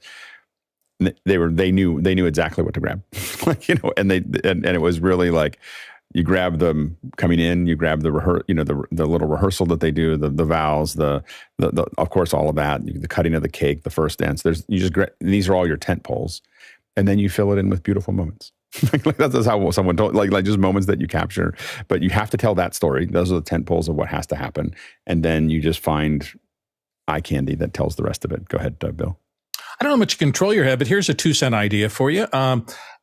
You're in a train robbery kind of thing. So things are easy. People are what engage people. So I would go through and I would have friends or people who are on the train or whatever, just do things like, if you have a woman who goes, and then you cut to an art card that says, oh my God, they've got guns, and you see her reaction, just go through the crowd and ask them for reactions, ask them for laughter and applause and 2 shots of groupings in the train, and have them do something emotional, and then craft a script around that afterwards where they can react to the story that you're telling. That's almost like pre-scripting, because the overall arc. There's a train robbery going on. Next question. Next question comes from Douglas Carmichael. And Douglas says, I know many large concerts and events have used elaborate introduction sequences. Could this be part of creating a story behind the event? Go ahead, Courtney. Yeah, this is used a lot. If you watch a show like America's Got Talent, where they're presenting a number of different acts, you'll see a little roll-in pre-produced piece on each person that you're about to see perform to give you a background on that person. They'll usually have some kind of dramatic story that brought them to this event. So it kind of establishes a little bit of a storyline and a background for that person, so that when they walk out on stage there, you don't just know, you know a little about that person. You don't just, listen to them sing and take them at face value for what they see. So it helps flesh out the story quite a bit. And this is done all the time. It used to be done with the overture music on roadshow pictures and on, of course, plays. The overture kind of gets you into the feeling of the play or the movie with the type of music that you're going to hear throughout the movie. And a lot of times they'd have a title sequence with images of the surrounding or the period in which that movie takes place. Go ahead, Bill. Also think always in terms of shot variety. These introductory things are often establishing shots, and establishing shots tend to be wide, and they tend to show you where you are or where the character is in relation to the environment that they're working in. So I always try to get a good number of establishing shots or wides through the course of a shooting days, but then you absolutely need to move closer and get medium shots, close-ups, extreme close-ups. I mean, that tapping hand or that, furrowed brow or something like that in close-up can really amp up the audience's engagement, because there's the psychology of shots. Wide tends to be relatively calm. The closer you get to shots, particularly the closer you get to people, the more it emotionally warms up. And if you've got somebody reacting, that's why you'll see so many of those clinch scenes where the 2 romantic couple finally get together. There's a lot of close-up work in there because that's an emotion you get from close-up. That one of the big advantages of doing the same thing over and over again at concerts is that it gives people a belongingness if they know what's happening next, and they get to do it together. So Metallica, for instance, has the graveyard scene that they always show at the beginning of their show, and the whole crowd builds up for it as it runs through that. Green Day does. They sing. If you go to YouTube and just search Green Day Bohemian Rhapsody, you'll see something amazing. Like, it's just 70,000 people singing Bohemian Rhapsody together. It's quite a thing. And that's not by accident. That's not like, that didn't just happen once. And it gives people something that they can do to participate, and it really warms the crowd up. Next question. Next one comes to us from James Babbitt in San Diego. What advances in hardware and or software technology are improving storytelling? AI. I'm just kidding. Although I have to say, if you've seen any of the OpenAI examples, oh my gosh. John, what were you going to say? You just read my mind, Alex. How'd you do that? Oh my gosh. I have OpenAI running it yesterday. I was talking to Jonas because you could tell it to write code. Yeah. I did Node, JavaScript, Basic. Just write a write prime numbers to 1,000 and it will give you whatever language. But then I did storytelling for guys that do SEO and need to tumble paragraphs. It's huge. Some of the stuff that you can do is you can just put in a word like make me a picture of this, and it gives you back a bunch of examples, and it is hilarious. And so anyway, I'm super excited about. So when I saw that when we were talking about storytelling today, I was really thinking about the fact that someday we're just going to say, write me a story about this, and it'll write some big story, and you can take it or leave it. Go ahead, Bill. Yeah, I think we're getting more and more tools. I mean, often as somebody who writes and then has to shoot it, I can't tell you the number of times I've come back and I've been watching my edit and saying, it's too slow here. I need one more shot that's a close-up of this. And the ability nowadays that we have that we didn't have before to push in and make it a warmer shot or something like that. Yeah. Technology is constantly giving us new tools if you keep up with the technology. And it probably get to the point someday where, look in all the buyout footage out there and find me something with these tones and this thing that I can use as a passing shot between here and there, and it might find it for me. Who knows? Go ahead, Courtney. Yeah, there was an interesting story that came to light just in the last few days of this Google engineer that worked on evaluating their chatbot project called Lambda, L-A-M-D-A. And Google was developing this artificial intelligence-based, neural network-based chatting program, and he claims it's become sentient.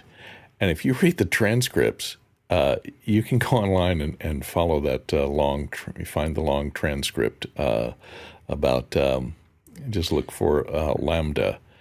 And they conduct this conversation with this computer chatbot, and it gets into really esoteric stories, and they sometimes say, well, tell me a story that explains your feelings about this. And the computer just makes up this entirely captivating story that explains all the emotions of a situation, and it's just totally amazing. That engineer got relocated to was fired. Yeah, I think they got suspended. Yeah, the other one that I just saw last night, because I went into kind of an open AI pitch last night, and I mean just went into a zone of it. 2 minute, I think it's 2 minute presentations or 2 minute something or other. It just had these simple little searchers and defenders, and it watches over. You give them 100 million iterations, and they do incredible things. They literally found hacks in the I think it's all 2 minute papers, I think, on YouTube, but they found literally they broke the application. Like they figured out a way, not in one try, not thinking through it, but in 100 million tries, they get really smart and they do incredible things. It's a fascinating puzzle. To get back to the technology, though, I will say the storyboarding technology that Andy and Jeff showed is one thing that I think that camera to cloud is an important one. If you mix storyboarding, where I have a plan for what I want to shoot, and you put it, I've done a couple of these where we're capturing while we're shooting. So we have, instead of just a standard DIT, we have a whole edit bay, and we're on set, and we have the storyboard for the scene of what we plan to shoot. And as we're shooting those, when someone says that, that's a circle take, we take that one, drop it into the shot, and see how it looks with the storyboard on either side. And if you're shooting the whole scene in one day, you slowly piece together the scene. And what happens is that you have someone sitting there editing and cutting that scene together. And what happens is they start to creatively go, oh, it'd be really good if I did this, this, this, and this. And why it's so important is that you're still there. The set's still there. The actors are still there. The folks are still there. And so what you do is can I have one more shot of the hand? Like it will be easier for me as an editor to have this one more shot of you grabbing this thing or something that wasn't storyboarded. And so what we learned to do was to only plan for 6-hour days instead of 8-hour or 10-hour days. We planned for 6-hour days, and then we'd fill the rest of the time with pickups of it'd be really good if I had this, it'd be really good if I had this. And it's a little bit more expensive, but the quality of the work went dramatically up if we were cutting while we were shooting, cutting all those bits and pieces into it. And so, because I come from previs, I worked in a previs department at Lucasfilm. So, I mean, the pod race, both for financial reasons and for time reasons, was cut from 22 minutes to 7 minutes.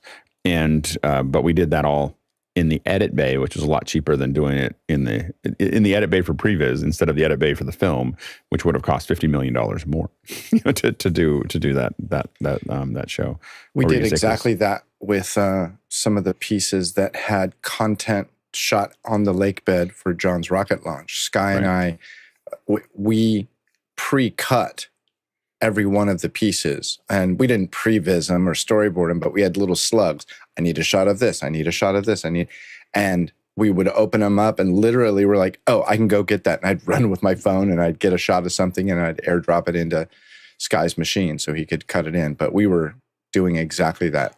Why not just cut the piece? And I think that as we move forward with the mocap that's happening and everything else, someone just has to put a pretty interface on Unreal to have an incredible tool. Right now, Unreal's a little too geeky for the average filmmaker, but if someone put on the front of it easy ways to pipe that stuff in, and iClone does some of that for previs, but all of them are a little too geeky. Like, they don't really understand. It's really hard for programmers to sometimes understand that you have to have almost no interface. Like, it just has to be.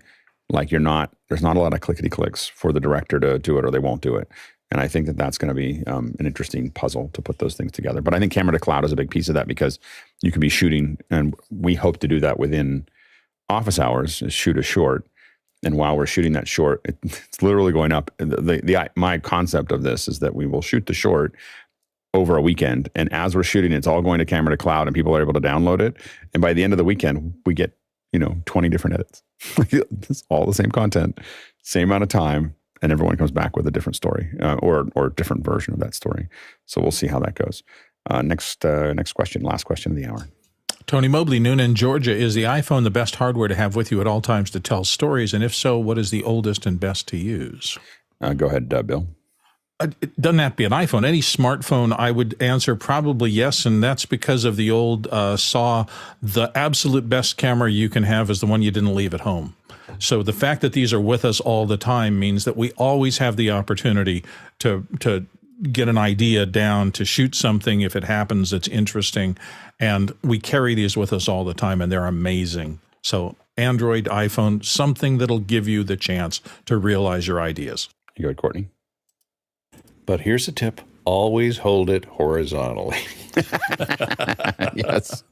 Yes, please. There's a lot of great tools once you start doing that with the iPhone.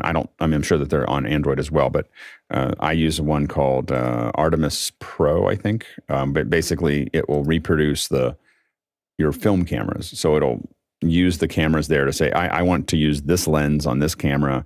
And it will actually, I can zoom it in, and you can take notes and take pictures actually of it, so that you can kind of help, if you're at a location, figure out where is the camera actually going to be to do that. But I would say that my iPhone is, and I would venture to say that, something for me, the LiDAR in the camera is really important for if I'm prevising stuff to tell stories. I mean, for tell stories, you can just use any camera, and I'd go all the way back to about 8 or 10 are the oldest ones that I would probably go back to. 10 is probably actually 10 at this point. But I will say, if you're prevising, LiDAR is just amazing, because you sit there and just wave your camera around and end up and walk away with a 3D model of the space. And for that stuff, that's really important to me. Go ahead, Courtney. And if you're going to be using it for capturing stories and stuff, you may not want to use an iPhone. You might want to go for a phone that has a removable micro SD card, so that you can record your media onto something that's removable. That's just crazy. You won't have to worry about running out of space or using up all the space in your phone from your previous project. You can take those projects out, put them aside, and keep the camera original. Yeah, go ahead, Tony. So 12 and 13 with the LiDAR, Alex? If you can afford it, I could shoot a movie with those. Like, you can, so it's at this point you can capture ProRes, and it's come a long way. It's kind of an amazing. I mean, I'm constantly amazed by my iPhone at this point. Like, even, and then I know that they'll release a new one that will make this one look really old. I don't know how Apple does that every year, but it's they do it effectively. So anyway. When we started this, I was like, I think this one might last 15 minutes. I was like, this is Liberty set this one up a while ago, and then she said she can't make it. And I'm like, I don't know if I can carry a conversation for an hour about this. And it turned out to be a great conversation. It started off, I felt like I was like lifting and kind of pushing, and then so Liberty was right. It's a good conversation. So anyway, so really well done, Liberty. On hopefully you're listening, but good choice of subject matters. I like Liberty's. Liberty runs Mondays, right? So these are her days. So anyway, so great job, and great job to our producers keeping us going, asking those questions, and keeping the conversation moving. Thanks to our panelists. We can't do this without you. And thank you to the behind the scenes folks that make this all happen. It's crazy. That everyone's doing, and you're doing such a great job. So thank you so much. And now we're going to go ahead and jump into After Hours. Stay tuned next week. Okay. No, not next week, but tomorrow we have, we're going to talk about Cinegear. I was hoping that someone was going to I was hoping while I talked about that, someone was going to put up the text, but they didn't. They're good, but they're not psychic. Do what I meant you to do, not what I told you to do. Dagnabbit. Cinegear retrospect. Yeah. All right, this is the part where we go. Bye, guys. Bye-bye.